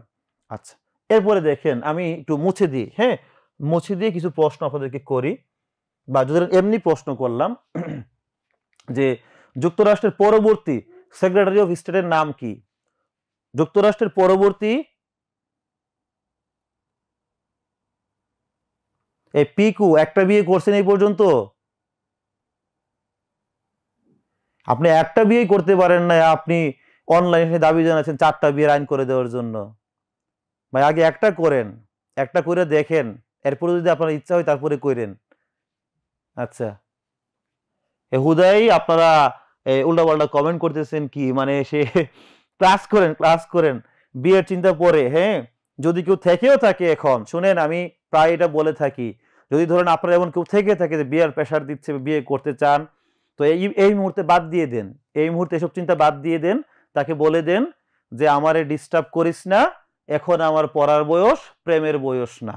হ্যাঁ সরাসরি বলে দিবেন, গান শোনাই দিবেন একটা, আমারে ডিস্টার্ব করিস না, এখন আমার পড়ার বয়স, প্রেমের বয়স না, এভাবে বলে দিবেন। বুঝতে পারছেন? এখন বিয়ে শাদীর চিন্তা বাদ দেন, এখন বিয়ে শাদীর চিন্তা বাদ দেন, বাদ দিয়ে আপাতত পড়াশোনা করেন। ঠিক আছে? যদি আপনি ভালো কিছু করতে পারেন 2টা 3টা 4টা সবই করতে পারবেন, কিন্তু আগে তো ভালো একটা অবস্থানে যান, এরপরে আপনারা এদিকে আপনি এদিকে মনোযোগ দিয়েন। ঠিক আছে? আচ্ছা, আমারে ডিস্টার্ব করিস না, এখন আমার পড়ার বয়স, প্রেমের বয়স না। এরপরে আসেন ডোনাল্ড ট্রাম্প, তিনি কি করেছেন? এলন মাস্ক, যেটা নিয়ে আমাদের একটু উপরে লেখাই আছে, এলন মাস্ক নিয়ে দেখেন। এলন মাস্ক তিনি রিপাবলিকান পার্টির নতুন তারকা হিসাবে আখ্যায়িত করেছেন, নিউ স্টার হিসেবে আখ্যায়িত করেছেন এলন মাস্ককে।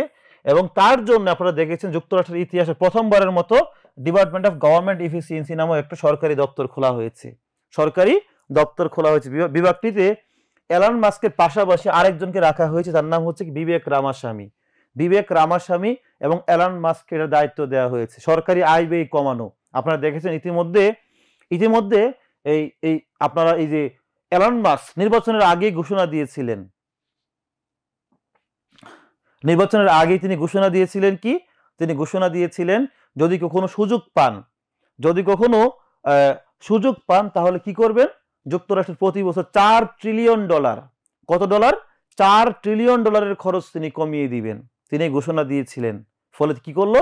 তাকে এখন ডোনাল্ড ট্রাম্প আইনা তাকে বসাই দিল কি? তাকে বসাই দিল হচ্ছে কোথায় বসাই দিল? আপনার এই যে ইয়াতে বসাই দিল, এই ডিপার্টমেন্ট অফ গভর্নমেন্ট এফিসিয়েন্সিতে বসাই দিল। $4 ট্রিলিয়ন মানে কত বুঝেন? বাংলাদেশের বর্তমান রিজার্ভ হচ্ছে $20 বিলিয়ন। $20 billion, $20 billion. আর $4 ট্রিলিয়ন মানে হচ্ছে কত? 4,000 বাজু সংখ্যায় লিখে এরকম 4,000 বিলিয়ন ডলার বার্ষিক খরচ তিনি সেভ করে দিবেন, এরকম ঘোষণা দিয়েছিলেন, তাই না? এই জন্য ওনাকে এখন দায়িত্ব দেওয়া হচ্ছে ডিপার্টমেন্ট অফ গভর্নমেন্ট এফিসিয়েন্সির। তাহলে যদি পরীক্ষায় প্রশ্ন আসে যুক্তরাষ্ট্রের ডিপার্টমেন্ট অফ গভর্নমেন্ট এফিসিয়েন্সির প্রধানকে ইলন মাস্ক এবং বিবেক রামাস্বামী, এই দুটো নাম একটু মনে রাখেন। বুকার পুরস্কার একেবারে সব পরীক্ষার জন্য, একেবারে সব পরীক্ষার জন্য টার্গেট রাখেন। হ্যাঁ, টার্গেট রাখেন, টার্গেট, এটা হচ্ছে আমাদের টার্গেট। পরীক্ষায় প্রশ্ন আসবে এখান থেকে। বুকার এবং ইন্টারন্যাশনাল পুরস্কার খুব সুন্দরভাবে সাজানো আছে, দেখেন খুব সুন্দরভাবে সাজানো আছে। তো খুব সুন্দরভাবে সাজানো আছে। বুকার পুরস্কারের পুরো নাম ছিল ম্যান বুকার পুরস্কার, যেটা চালু হয়েছিল 1969 সালে। আর ইন্টারন্যাশনাল বুকার চালু হয় 2005 সালে। সবচেয়ে গুরুত্বপূর্ণ যেটা 2024 সালে লাভ করেন কি? 2024 সালে বুকার পুরস্কার লাভ করেন সামান্থা হারভে। আর ইন্টারন্যাশনাল বুকার পুরস্কার লাভ করেন কে? ইন্টারন্যাশনাল বুকার লাভ করেন জেনি এয়ারপেনবেক। কোন গ্রন্থের জন্য? যে গ্রন্থের জন্য লাভ করেন দেখেন, সামান্থা হারভে অরবিটাল গ্রন্থ। অরবিটাল গ্রন্থের বিষয়বস্তু কি? অরবিটাল গ্রন্থের বিষয় হচ্ছে এই যে মহাকাশচারীদের জীবনী নিয়ে। দেখেন লেখা আছে আন্তর্জাতিক মহাকাশ কেন্দ্রে কাটানো যুক্তরাষ্ট্র, রাশিয়া, ইতালি, যুক্তরাজ্য এবং জাপানের 6 মহাকাশচারীর জীবনের গল্প হচ্ছে কি? এই অরবিটাল। কাইরোস গ্রন্থ, এই কাইরোস গ্রন্থের জন্য 2024 সালে ইন্টারন্যাশনাল বুকার লাভ করেন কে? জেনি এয়ারপেনবেক। জেনি এয়ারপেনবেক এটা লাভ করেছেন। তো প্রিয় শিক্ষার্থীরা, যদি প্রশ্ন করি দেখেন, যদি প্রশ্ন করি যে এটা সকল বিশ্ববিদ্যালয়ের জন্য লাগবে, যে কোনো বিশ্ববিদ্যালয়ে পরীক্ষা দেন, বিউপির পরীক্ষা দেন, আসতে পারে পরীক্ষায় প্রশ্ন, ঢাকা বিশ্ববিদ্যালয়ের পরীক্ষায় প্রশ্ন আসতে পারে। যদি প্রশ্ন করি দেখেন, একটু উত্তর দিবেন, সবাই কমেন্ট বক্সে উত্তর জানাবেন। যদি প্রশ্ন করি এরকম 2024 সালে কোন গ্রন্থের জন্য সামান্থা হারভেকে বুকার পুরস্কার দেওয়া হয়? কোন গ্রন্থের জন্য সামান্থা হারভেকে বুকার পুরস্কার দেওয়া হয়? যে Nusrat Jahan, very good, very good, একবার মুখস্থ করে ফেলুন, খুব ভালোভাবে মুখস্থ করবেন। উপাদান আসিফ আসলাম শুভ্র, উপাদান সবিতা উসমান, সাদিয়া ইসলাম অরবিটাল, সুমাইয়া শাহেদ অরবিটাল, সাউদা বিনতে সাইদ। এ পোলাবান কমেন্ট করে না কা? সব মেয়েরা কমেন্ট করে, এরপরে বলে যে ছেলেদের কমেন্ট পড়ি না আমি। সাইফ অবি, কংগ্রেচুলেশন। নাজিমউদ্দিন, জি congratulation. Israt Jahan, very good. Humaira Bhuiyan, very good, সবারটা হয়েছে। Fahim Khan orbital, Arafat orbital, Emon orbital, জি ভেরি গুড। এ অরবিটিল না অরবিটাল, অরবিটাল গ্রন্থের জন্য গাজী তানবীর মাহমুদুল্লাহ, সানজিদা শশী অরবিটাল, জি। মেহনাজ ইসলাম মোহনা, তামান্না, তাসনিম সবার উত্তর সঠিক হয়েছে। এরপরে মাইশা, ফাহমিদা, আপনি জানি আপনি অরবিটাল কমেন্ট করতেন, আপনাকেও কংগ্রেচুলেশন, আপনার কমেন্টও পড়ে দিলাম। আচ্ছা, ফারহান শফিক, জি সবারটা হয়েছে। যে গ্রন্থের জন্য সামান্তা হারভে বুকার পুরস্কার লাভ করেন অরবিটাল, আর এই গ্রন্থের বিষয়বস্তু কি? মহাকাশচারীদের জীবনী নিয়ে।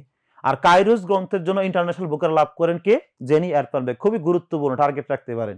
সর্বশেষ সম্মেলন, বিভিন্ন সংস্থার সর্বশেষ সম্মেলন, দেখেন খুব গুরুত্বপূর্ণ একটা টপিক। সর্বশেষ সম্মেলন, ব্রিক্সের 16তম সম্মেলন হয় কোথায়? কাজান, রাশিয়ার কাজান শহরে। ওআইসির 15তম সম্মেলন 2024 সালে যে বানজুল, গাম্বিয়া। তারপরে দেখবেন কি জি7 এর 50তম সম্মেলন হয়েছে ইতালির আপিয়া বা আপুয়া শহরে। আপিয়া বা আপুয়া শহর, হ্যাঁ, আপিয়া বা আপুয়া শহরে হয়েছে। তো আপুয়া শহরে হয়েছে 2024 সালে। তারপরে D8 এর সম্মেলন এখনো হয়নি, হবে ডিসেম্বরে হবে, এটা ডিসেম্বরে হবে। D8 এর 11তম সম্মেলন মিশরে। G20 19তম সম্মেলন এই কয়দিন আগে মাত্র শেষ হলো, রিও ডি জেনেরিওতে হয়েছে, ব্রাজিলের রিও ডি জেনেরিওতে। COP29 বা 29তম জলবায়ু সম্মেলন 2024 সালে কোথায় হয়? বাকু, আজারবাইজানে হয়েছে। নেটোর 75তম সম্মেলন সর্বশেষ হয়েছে ওয়াশিংটন, আমেরিকায়। এবার পরবর্তী সম্মেলন ব্রিক্সের 17তম সম্মেলন 2025 সালে কোথায় হবে? ব্রাজিলে হবে। প্রিয় শিক্ষার্থীরা একটু শুনেন, আপনাদের লক্ষ্য করে বলতেছি যে আমাদের লেকচার 8 আন্তর্জাতিক অংশের লেকচার 8 যে লেকচারটা আছে, এই লেকচার 8-এ খেয়াল করেন সবাই, লেকচার 8-এ আমাদের এই যে একেবারে শেষ পৃষ্ঠার আগের পৃষ্ঠায় একটা এরকম আছে সর্বশেষ এবং পরবর্তী সম্মেলন।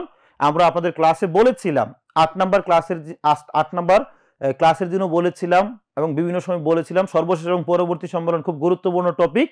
তো এখান থেকে পরীক্ষায় প্রশ্ন এসে থাকে। তো এটা হচ্ছে আপডেট, একেবারে লেটেস্ট ভার্সন। গতকাল পর্যন্ত এটাই ঠিক আছে, হ্যাঁ, গতকাল পর্যন্ত এটা হচ্ছে লেটেস্ট তথ্য। আপনারা একটু এই ভার্সনটা একটু পড়াশোনা করার চেষ্টা করবেন। আপনাদেরকে দেওয়া হয়েছে, হ্যাঁ, পিডিএফ দেওয়া হয়েছে, সেখান থেকে একটু মিলিয়ে নেবেন। এই ভার্সনটা হচ্ছে লেটেস্ট, হ্যাঁ, এরপরে আর কোনো মানে মোটামুটি নির্ভুল রাখা হয়েছে এটা। তো এই সম্মেলন কোথায় হয়েছে, সর্বশেষ কোথায় হয়েছে, পরবর্তীতে কোথায় হবে, সবগুলো এখানে দেওয়া আছে। একটু পড়াশোনা করে নেবেন ভালোভাবে, হ্যাঁ। বিশেষ করে ধরুন ব্রিক্স বললাম, ব্রিক্সের পরে যে কপ সম্মেলন কোথায় হবে, G20 সম্মেলন কোথায় হবে, এরপরে G7 এর সম্মেলন, হ্যাঁ, এই সম্মেলনগুলো একটু ভালোভাবে দেখেন কোনটা কত সালে কোথায় হবে। আচ্ছা, এরপরে আসেন মায়া সভ্যতা। মনে রাখেন মায়া সভ্যতা গড়ে ওঠে কোথায়? মেক্সিকোতে গড়ে ওঠে কি মায়া সভ্যতা। আর মায়া সভ্যতার নতুন এক শহর আবিষ্কার হয়, যার নাম হচ্ছে কি ভেলেরিয়ানা। নতুন শহরের নাম কি? ভেলিরিয়ানা। তাহলে মনে রাখেন মায়া সভ্যতা গড়ে ওঠে কোথায়? মেক্সিকোতে। মায়া সভ্যতা গড়ে ওঠে মেক্সিকোতে। আমরা সবাই জানি যে মায়া সভ্যতার শ্রেষ্ঠ নিদর্শন বলা হয় চিচেন ইৎসাকে বলা হয় মায়া সভ্যতার শ্রেষ্ঠ নিদর্শন বলা হয় চিচেন ইৎসা, তাই না? মায়া সভ্যতার শ্রেষ্ঠ নিদর্শনের নাম কি? চিচেন ইৎজা বা ইৎসা বলা হয়ে থাকে। আর আজকে দেখলাম যে এই মায়া সভ্যতার নতুন শহর নাম কি? ভেলিরিয়ানা। শহরটার নাম সবাই একটু কমেন্ট করেন তো, একটু শহরটার নাম সবাই একটু কমেন্ট করেন তো। ভেলেরিয়ানা, মায়ার ভিতরে। আচ্ছা, মায়ার ভিতরে। কালো গোলাপ ভেলিরিয়ানা, আবু হানিফ মোহাম্মদ ফয়সাল ভেলিরিয়ানা। তাহলে মায়া সভ্যতার নতুন যে শহরের এই সন্ধান পাওয়া যায় তার নাম হচ্ছে কি Valeriana. Abdul Hamid Tamim Valeriana, very good. Sajia Badhon Mondal ভেলিরিয়ানা, জি সবারটা সঠিক হচ্ছে, সবারটাই হচ্ছে জি। আচ্ছা, এরপরে আসেন আমরা যেটা দেখবো সেটা হচ্ছে কি আমাদের পরের যে কনজারভেটিভ পার্টি। আমরা সবাই জানি যুক্তরাজ্যের বর্তমান ক্ষমতাসীন দলের নাম হচ্ছে লেবার পার্টি, তাই না? লেবার পার্টি, ক্ষমতাসীন দলের নাম লেবার পার্টি। যার প্রধানমন্ত্রী হয়েছেন, মানে যার লেবার পার্টি জয়ী হওয়ার ফলে প্রধানমন্ত্রী হয়েছেন কে? Keir Starmer. তিনি এখন এই যুক্তরাজ্যের প্রধানমন্ত্রী, তাই না? Keir Starmer. তো ওনার আগে ক্ষমতায় ছিল কে? Conservative party. বর্তমান ক্ষমতাসীন দলের নাম হচ্ছে লেবার পার্টি, পূর্বে ছিল কি? Conservative party. এই কনজারভেটিভ পার্টির ইতিহাসে প্রথমবারের মতো একজন কৃষ্ণাঙ্গ ব্যক্তি কি হয়েছে, প্রধান নির্বাচিত হয়েছেন। তার নাম কি, কেমি বেইডনক। কেমি বেইডনক তিনি হচ্ছে কি আপনার কনজারভেটিভ পার্টির কি প্রথমবারের মতো কনজারভেটিভ পার্টির একজন কৃষ্ণাঙ্গ প্রধান হয়েছেন। তার নাম হচ্ছে কেমি বেইডনক। তিনি নাইজেরিয়ান বংশোদ্ভূত। হ্যাঁ, তাই নাইজেরিয়ান বেইডনক, কেমি বেইডনক এই নামটা একটু মনে রাখেন। নাইজেরিয়ান বংশোদ্ভূত। এই নাইজেরিয়ান বংশোদ্ভূত কৃষ্ণাঙ্গ একজন নারী প্রথমবারের মতো এই কনজারভেটিভ দলের নেতা নির্বাচিত হয়েছেন। এরপরে আমাদের কি আছে, অনেক গুরুত্বপূর্ণ একটা সম্মেলন, যে জলবায়ু সম্মেলন, হ্যাঁ, কপ সম্মেলন যেটাকে বলে, কপ 29 সম্মেলন 2024। কপ 29 সম্মেলন 2024, এটা কপ 29, হ্যাঁ, কপ 29 সম্মেলন 2024। কপের পূর্ণরূপ কি? পরীক্ষায় পূর্ণরূপটা মাঝে মধ্যে পরীক্ষায় প্রশ্ন আসে। যেমন কয়েক বছর আগে জাহাঙ্গীরনগর বিশ্ববিদ্যালয়ে পরীক্ষায় প্রশ্ন এসেছিল, কপের পূর্ণরূপ কি? Conference of the parties. এই কপ সম্মেলন হয় সময়কালটা কবে? 11 থেকে 23 নভেম্বর। প্রিয় শিক্ষার্থীরা, কোনো কোনো বইয়ে 11 থেকে 22 নভেম্বর লেখা থাকতে পারে। তো 22 নভেম্বর শেষ হওয়ার কথা ছিল, কিন্তু একটা চুক্তি, এই চুক্তিটা হয়নি, যার কারণে একদিন বৃদ্ধি করে 23 নভেম্বর পর্যন্ত হয়েছে। এই কপ সম্মেলনের আয়োজন করে কে? ইউএনএফসিসিসি। আর স্থান বা আয়োজক দেশ হচ্ছে কি বাকু, আজারবাইজান। 29তম কপ সম্মেলন হয় কোথায়? Baku, Azerbaijan. যার সভাপতি ছিল ইলহাম আলিয়েভ, আজারবাইজানের প্রেসিডেন্ট। এরপরে অংশগ্রহণকারী দেশ কতই? প্রায় 200-র মতো দেশ অংশগ্রহণ করেছে এখানে। এরপর অর্জন, এটা খুবই গুরুত্বপূর্ণ দুইটা জিনিস হচ্ছে অর্জনটা। একটা হচ্ছে যে বৈশ্বিক পরিবর্তন মোকাবেলায় ধনী দেশগুলো তাপ নির্গমন কমাতে $300 বিলিয়ন সহায়তা প্রদানের প্রতিশ্রুতি দিয়েছে। কত বিলিয়ন ডলার? কত বিলিয়ন ডলার করা হবে, সহায়তা দেওয়া হবে? $300 বিলিয়ন সহায়তার প্রতিশ্রুতি দেওয়া হয়েছে। কার্বন ক্রেডিট চুক্তি হয়েছে। কার্বন ক্রেডিট চুক্তি মনে রাখেন। এই কার্বন ক্রেডিট চুক্তি কি, সংজ্ঞা দেওয়া আছে, একটু পড়াশোনা করে নেবেন। আর $300 বিলিয়ন সহায়তা প্রদান করার প্রতিশ্রুতি নেওয়া হয় ধনী দেশগুলোর কাছ থেকে। $300 বিলিয়ন, এটা একটা গুরুত্বপূর্ণ বিষয়। আর একটা কার্বন ক্রেডিট বিষয়ে চুক্তি হয় আপনার এই কপ 29 সম্মেলনে। কপ 29 সম্মেলন বা 29তম জলবায়ু সম্মেলন। এরপরে দেখেন আর কি পড়বো, আরো কিছু অর্জন। G0 কি? G0 ফোরাম, এটা হচ্ছে কি দেখেন, 4টা ছোট কার্বন নেতিবাচক দেশ, কার্বন নেগেটিভ স্ট্যাটাস প্রাপ্ত দেশগুলো যেগুলো আছে, এই 4টা দেশ মিলে গঠন করে কি G0 ফোরাম। 4টা দেশ কি কি? ভুটান, মাদাগাস্কার, পানামা এবং সুরিনাম। ভুটান, মাদাগাস্কার, পানামা এবং সুরিনাম।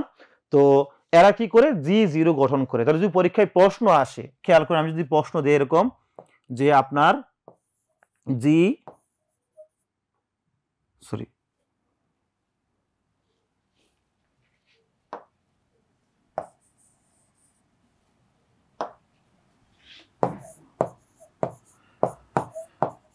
G0 এর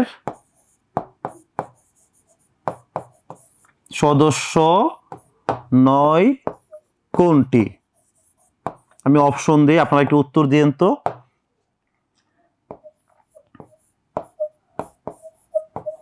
ভুটান, পানামা, নেপাল,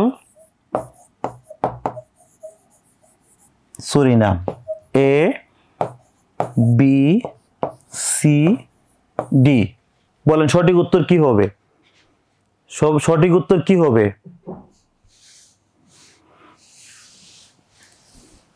G0 এর সদস্য নয় কোনটি? G0 এর সদস্য নয় কোনটি? বলেন, সবাই একটু উত্তর দেন। এই মুহূর্তে প্রায় 600 জনের মতো স্টুডেন্ট ক্লাস করতেছেন। আমি সবার কমেন্ট চাই প্রশ্নের, সবার কমেন্ট চাই। সবাই একটু কমেন্ট করেন, একবার করে কমেন্ট করেন, হ্যাঁ, একবার করে কমেন্ট করেন। G0 সদস্য নয় কোনটি? G0 এর সদস্য নয় কোনটি? অপশন দেওয়া আছে, শুধু অপশন লিখলেও হবে অথবা দেশের নাম লিখলেও হবে।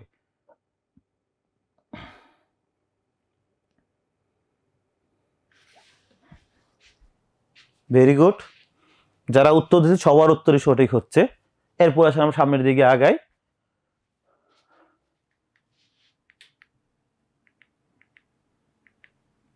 আচ্ছা, এখানে হেডিংটা ভুল আসছে, এটা হবে বিভিন্ন সংস্থার সর্বশেষ সদস্য, হেডিংটা একটু এখানে ভুল আসছে আমাদের। বিভিন্ন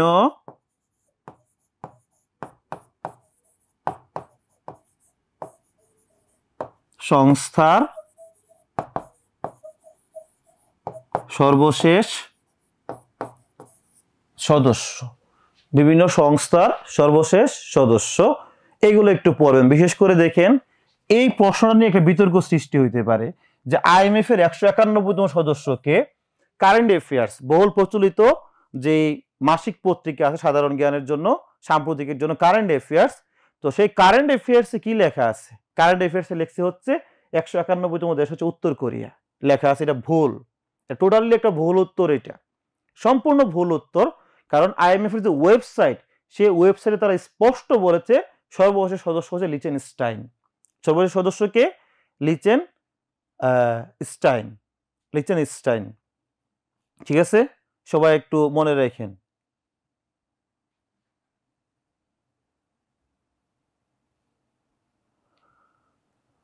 তাহলে এটা কারেন্ট অ্যাফেয়ার্সে ভুল আসছে, এটা হ্যাঁ, কারেন্ট অ্যাফেয়ার্সে ভুল আসছে যে আন্তর্জাতিক সংস্থার সর্বশেষ সদস্য। টপিকটার নাম হচ্ছে বিভিন্ন আন্তর্জাতিক সংস্থার সর্বশেষ সদস্য। এখানে হেডিং ভুল আসছে, আমরা কেটে দিয়েছি। তো গুরুত্বপূর্ণ কি? আইএমএফ এর 191তম সদস্যের নাম কি? লিচেনস্টাইন। কিন্তু কারেন্ট অ্যাফেয়ার্সে দেওয়া আছে হচ্ছে আপনার উত্তর কোরিয়া, যেটা সঠিক নয়। এরপর আইসিসি এর 125তম সদস্য জানুয়ারির 1 তারিখে যোগদান করবে ইউক্রেন। খুবই গুরুত্বপূর্ণ। আইসিসির 125তম সদস্যের নাম কি? ইউক্রেন। এরপরে দেখবেন কি এই আপনার এশিয়ান ক্লিয়ারিং ইউনিয়ন যেটা আছে, এসিইউ, এর সর্বশেষ 11তম সদস্য মরিশাস। নেমের, আমাদের লেকচার সিরিজটা ছিল, নেমের 121তম সদস্য দক্ষিণ সুদান। আসিয়ানের 11তম সদস্য জানুয়ারির 1 তারিখে যোগদান করবে, আসিয়ানের 11তম সদস্য তিমুর লিস্ট। এরপরে NATO, north Atlantic treaty organization, NATO, এর সদস্য হচ্ছে 32। আর এর সর্বশেষ সদস্য কে? সুইডেন। সর্বশেষ সদস্য সুইডেন। প্রিয় শিক্ষার্থীরা, আমি প্রথমে আপনাদের কাছে ক্ষমা চেয়ে নিচ্ছি। আমি যখন অনলাইন ক্লাস নিচ্ছিলাম সেই ক্লাসে আমি ভুলে বলে ফেলছিলাম যে নেটো এর প্রতিষ্ঠাকালীন সদর দপ্তর প্যারিস বলে ফেলছিলাম। এটা প্যারিস হবে না, হ্যাঁ, প্যারিস বলে ফেলছিলাম, এটা প্যারিস হবে না। নেটো এর প্রতিষ্ঠাকালীন সদর দপ্তর হচ্ছে কোথায়? লন্ডনে। প্রতিষ্ঠাকালীন সদর দপ্তর লন্ডনে, এটা একটু মনে রেখেন। আচ্ছা, এরপরে দেখেন আর কি আছে এখানে। এখানে আরো কি আছে? আরো আছে হচ্ছে, দেখেন কি দেখবেন, যেমন WTO, ওয়ার্ল্ড ট্রেড অর্গানাইজেশন 166তম সদস্যের নাম হচ্ছে কি? পূর্ব তিমুর, এটা পড়তে পারেন। বিশ্ব স্বাস্থ্য সংস্থা WHO এর সর্বশেষ সদস্য দক্ষিণ সুদান, 194তম সদস্য। SCO, সাংহাই কোঅপারেশন অর্গানাইজেশন 10ম সদস্য বেলারুশ। এনডিবি, খুবই গুরুত্বপূর্ণ, এনডিবি আমরা সবাই জানি যে ব্রিক্স, এই যে BRICS, Brazil, Russia, India, China, South Africa, এই ব্রিক্সের ব্যাংকের নাম হচ্ছে কি? এনডিবি। 2015 সালে প্রতিষ্ঠা হয় এনডিবি, যার সদর দপ্তর হচ্ছে চীনের সাংহাইতে, তাই না? চীনের সাংহাই অবস্থিত সদর দপ্তর, এনডিবি এর সদর দপ্তর চীনের সাংহাই অবস্থিত। তো এনডিবির সদস্য মোট 9টা, এতদিন ছিল 8টা, নতুন একটা সদস্য হয়েছে। নতুন সদস্যটার নাম হচ্ছে কি? আলজেরিয়া। নতুন সদস্যের নাম কি? আলজেরিয়া। আফ্রিকান ইউনিয়ন, G20 এর সদস্য 21, সর্বশেষ আফ্রিকান ইউনিয়ন। এই সেনজেনভুক্ত রাষ্ট্র, ইন্টারপোলের সদস্য। ইন্টারপোলের 196তম সদস্যকে পালাও। আর সেনজেন মানে ভিসামুক্ত অবাধ চলাচল সংক্রান্ত যে ভিসামুক্ত যে ইউরোপ আছে, সেটার চুক্তি হতো সেনজেন। সেনজেনের 29তম সদস্যের নাম হচ্ছে কি? বুলগেরিয়া। এই মোট সদস্য, এই 29 সর্বশেষ সদস্য হচ্ছে কি? বুলগেরিয়া। ইউরোজোন মানে ইউরো মুদ্রা গ্রহণকারী রাষ্ট্র। ইউরো মুদ্রা গ্রহণকারী, ইউরো যাদের মুদ্রা, এরকম দেশ আছে কয়টা? 20টা। সর্বশেষ দেশ হচ্ছে কি? ক্রোয়েশিয়া। সর্বশেষ দেশের নাম ক্রোয়েশিয়া। এবার আসেন এক নজরে থেকে পড়তে পারেন, এটা দেখতে পারেন। দেখেন এই যে এই তথ্যটা, WHO বা বিশ্ব স্বাস্থ্য সংস্থা একক ডোজের চতুর্থ এইচপিভি যে টিকা, হ্যাঁ, সেকোলিন জনসাধারণের ব্যবহারের জন্য অনুমোদন দেয়। আর এই সেকোলিন টিকা উদ্ভাবন করে কে? চীনের ইনোভেক্স কোম্পানি এটার উদ্ভাবন করে। এরপর দেখেন যুক্তরাজ্য জার্মানির মধ্যে ট্রিনিটি হাউস চুক্তি স্বাক্ষরিত হয়, এটা একটু পড়েন। তারপরে আর কি আছে এখানে? আর পড়ার মতো আছে হচ্ছে আপনার এই যে মধ্যপ্রাচ্যের প্রথম দেশ হিসেবে ভারতের সঙ্গে সরাসরি বিদ্যুৎ সংযোগ স্থাপনের চুক্তি করে কে? সৌদি আরব, এটা পড়বেন। তারপরে এখানে আরেকটা জিনিস, এই যে ইউরোপের দেশ আয়ারল্যান্ড প্রথমবারের মতো ফিলিস্তিনে রাষ্ট্রদূত নিয়োগের অনুমোদন দেয়। তারপরে কি পড়বেন হচ্ছে এই যে স্টিল ডোম, হ্যাঁ, আকাশ প্রতিরক্ষা ব্যবস্থা, তুরস্কের প্রতিরক্ষা ব্যবস্থা শক্তিশালী করার লক্ষ্যে রিসেপ তাইপ এরদোগান স্টিল ডোম চালু করার ঘোষণা দেন। স্টিল ডোম কোন দেশের প্রতিরক্ষা ব্যবস্থা? এই তুরস্কের প্রতিরক্ষা ব্যবস্থার নাম হচ্ছে স্টিল ডোম। আর আপনারা বলবেন এবার কমেন্ট বক্সে জানাবেন আয়রন ডোম। আয়রন ডোম কোন দেশের আকাশ প্রতিরক্ষা ব্যবস্থা? আয়রন ডোম কোন দেশের? আয়রন ডোম কোন দেশের?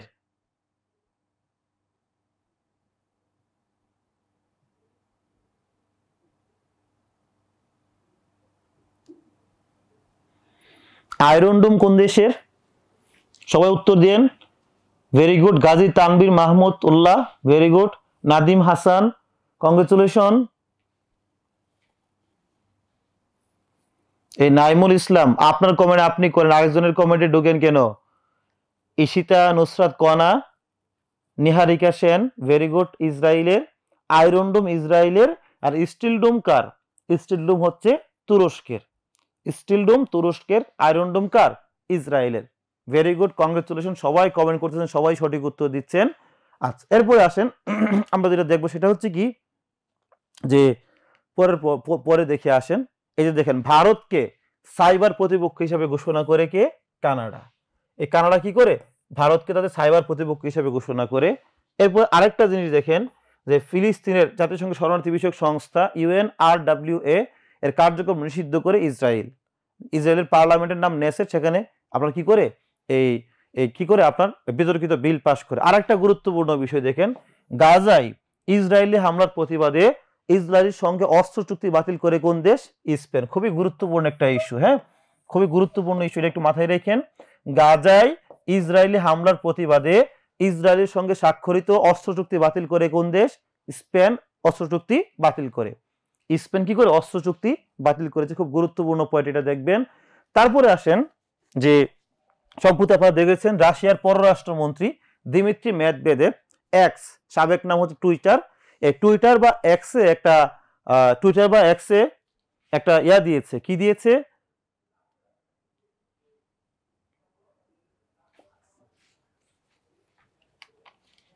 কি দিয়েছে? সে একটা স্ট্যাটাস দিয়েছে, একটা টুইট করেছে এরকম, যে যদি যুক্তরাষ্ট্র সরবরাহ করা দূরপাল্লার ক্ষেপণাস্ত্র ব্যবহার করে রাশিয়ার ভূখণ্ডে, তাহলে ইউক্রেনে কি দেয়? ইউক্রেনে পারমাণবিক হামলার মানে অনুমোদন দেয় কে? আপনার এই যে রাশিয়া। বলা হচ্ছে যুক্তরাষ্ট্র সরবরাহ করা দূরপাল্য ক্ষেপণাস্ত্র ব্যবহার করার অনুমতি দিয়েছিল জো বাইডেন। আর এর প্রতিক্রিয়ায় তো এই রাশিয়ার প্রেসিডেন্ট বলল কি? রাশিয়ার প্রেসিডেন্ট বলল, যদি আপনার ইউক্রেন যুক্তরাষ্ট্রের ক্ষেপণাস্ত্র দিয়ে হামলা করে, রাশিয়া কি করবে? রাশিয়া হচ্ছে এই যে পরমাণু অস্ত্র ব্যবহার করে পারমাণবিক বোমা হামলা করবে। পারমাণবিক বোমা হামলা করবে, তাই না? পারমাণবিক বোমা হামলা করে। আপনারা সবাই জানেন সম্প্রতি ইউক্রেন কি করেছে? ইউক্রেন যুক্তরাষ্ট্রের দেওয়া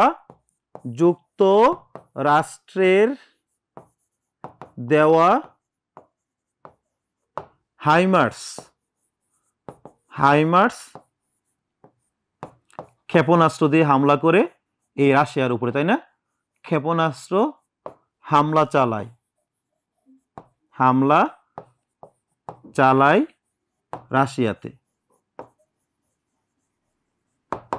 রাশিয়ায় এই হাইমার্স ক্ষেপণাস্ত্রের নাম কি? হাইমার্স। আর এর প্রতিক্রিয়ায় রাশিয়া কি করে? দেখেন, রাশিয়া ইউক্রেনের উপর হামলা চালায় একটা ক্ষেপণাস্ত্র, যার নাম হচ্ছে কি? ওরেশনিক। তার নাম কি? ওরেশনিক ক্ষেপণাস্ত্র। এই ওরেশনিক ক্ষেপণাস্ত্র হামলা চালায় রাশিয়া চালায় ইউক্রেনের উপর ওরেশনিক ক্ষেপণাস্ত্র। আর ইউক্রেন রাশিয়ার উপর যে ক্ষেপণাস্ত্র দিয়ে হামলা করে তার নাম হচ্ছে কি? হাইমার্স। অতিরিক্ত কিছু জিনিস লিখিয়ে দিচ্ছি, হ্যাঁ, সবাই একটু এগুলো নোট নিতে পারেন চাইলে। এরপরে দেখেন, সম্প্রতি আইসিসি ইসরায়েলের প্রধানমন্ত্রী বেনিয়ামিন নেতানিয়াহুর বিরুদ্ধে গ্রেফতারি পরোয়ানা জারি করে। আইসিসি মোট 3 জন ব্যক্তির বিরুদ্ধে গ্রেফতারি পরোয়ানা জারি করে। একজন হচ্ছে বেনিয়ামিন নেতানিয়াহু, 1 নম্বর আসামি। 2 নম্বর আছে কে? 2 নম্বর হচ্ছে ইয়োব গ্যালান্ট।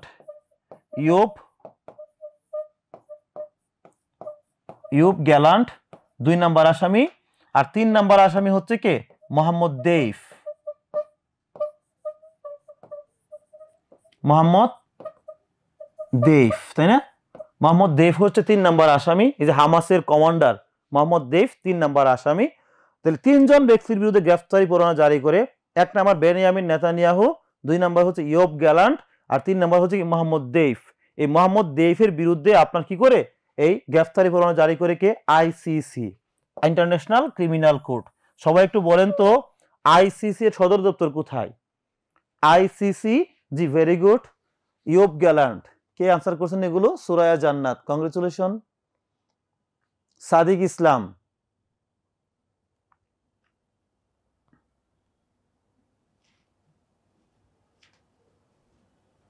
ব্লক করে দিবেন, হ্যাঁ ফ্রেন্ড রিকোয়েস্ট পাঠালে ব্লক করে দিবেন। আচ্ছা, তাহলে কংগ্রেচুলেশন কে? বিএম আরোস, জি কংগ্রেচুলেশন। আইসিসি এর সদর দপ্তর ফেরদৌস জামান, আপনারটা হয়েছে সবারটা। নেদারল্যান্ডের দা হেগ, কানিস ফাতিমা, আপনারটা সঠিক উত্তর হয়েছে। সানজিদা শৌসি হয়েছে পাপুল রাজ, আপনারটাও হয়েছে। হ্যাঁ আপনারটা হয়েছে। পঙ্কজ বড়ুয়া হয়েছে। আরিশা জাহান, আপনারটাও হয়েছে। যে আপনার আমি বলেছি আইসিসি সদর দপ্তর দা হেগ শহরে, তাই তো? দা হেগ, নেদারল্যান্ডের দা হেগ শহরে অবস্থিত কি আইসিসি এর সদর দপ্তর। এরপরে আসেন আমরা দেখব কি বিটকয়েন। সম্প্রতি বিটকয়েনকে অফিসিয়াল মুদ্রা ঘোষণা করে আপনার কি আমেরিকার দেশ এল সালভাদর কি করে আপনার এই বিটকয়েনকে অফিসিয়াল মুদ্রা হিসেবে তারা ঘোষণা দিয়েছে। বিটকয়েন কি অফিসিয়াল মুদ্রা হিসেবে ঘোষণা দিয়েছে কোন দেশ? এল সালভাদর এটাকে বিটকয়েনকে অফিসিয়াল মুদ্রা হিসেবে ঘোষণা দিয়েছে। এরপরে দেখেন এখানে বিশ্বের প্রথম, খুব গুরুত্বপূর্ণ আরেকটা, বিশ্বের প্রথম কাঠ দিয়ে তৈরি স্যাটেলাইট বা উপগ্রহের নাম হচ্ছে কি? এটা এটা এটা অক্ষরটা ভেঙে গেছে, এটার নাম হবে এই লিঙ্গু সেট, তাই না? লিঙ্গু সেট, এটার নাম হবে কি লিঙ্গু সেট। অক্ষরটা ভেঙে গেছে, একটু ঠিক করে নিন আপনারা, একটু লিখে নিন যে কাঠের তৈরি স্যাটেলাইট বা উপগ্রহের নাম লিগনোসেট। আমি ভুল করছি, এটা সরি আমার ভুল হয়েছে, এটা হবে লিগনোসেট। লিগনোসেট,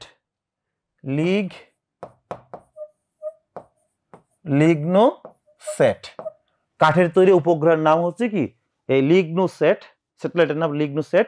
এটা তৈরি করে কে? জাপান তৈরি করে, জাপান তৈরি করে। হ্যাঁ লিগনোসেট এই উপগ্রহ তৈরি করে কে? জাপান। তারপরে ভুটানের নেতৃত্বে G0, এটা নিয়ে আমরা বলেছি। যুক্তরাষ্ট্রের রাজনীতিতে গ্র্যান্ড ওল্ড পার্টি বলা হয় রিপাবলিকান পার্টিকে। গ্র্যান্ড ওল্ড পার্টি বলা হয় কাকে? রিপাবলিকান পার্টিকে।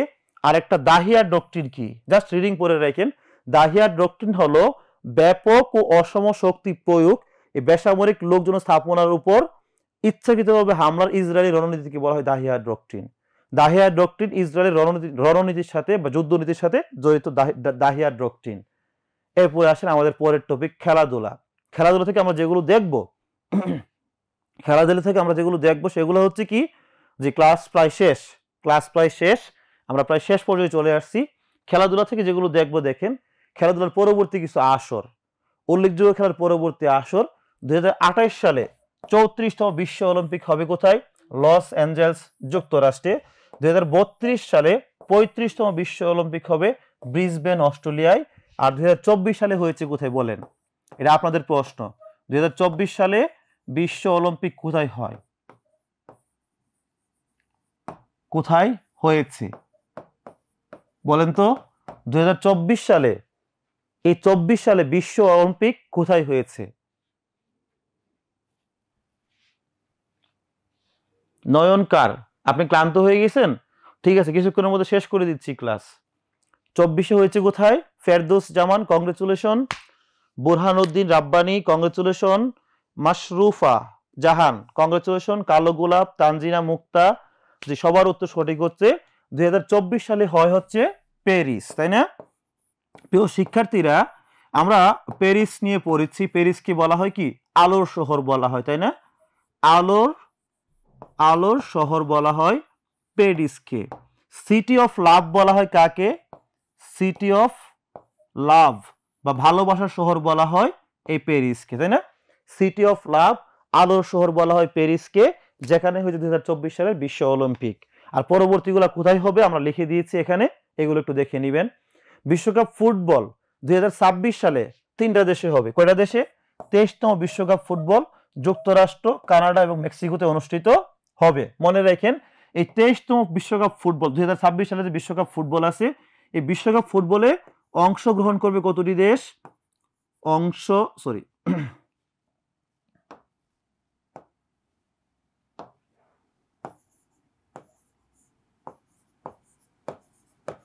অংশগ্রহণকারী দেশ কতটি বলেন? কয়টা দেশ অংশগ্রহণ করবে? সবাই একটু কমেন্ট বক্সে জানাবেন তো কয়টা দেশ অংশগ্রহণ করবে। 2026 সালে 23তম বিশ্বকাপ ফুটবল আয়োজিত হবে যুক্তরাষ্ট্র, কানাডা এবং মেক্সিকোতে। অংশগ্রহণ করবে কয়টা দেশ? ভেরি গুড, হাসিফুল হক আলিফ হয়েছে, ফেরদৌসেরটাও হয়েছে। আচ্ছা,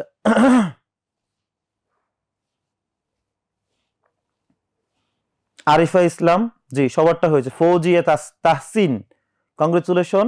এস এম মুন্নি আপনারটাও হয়েছে।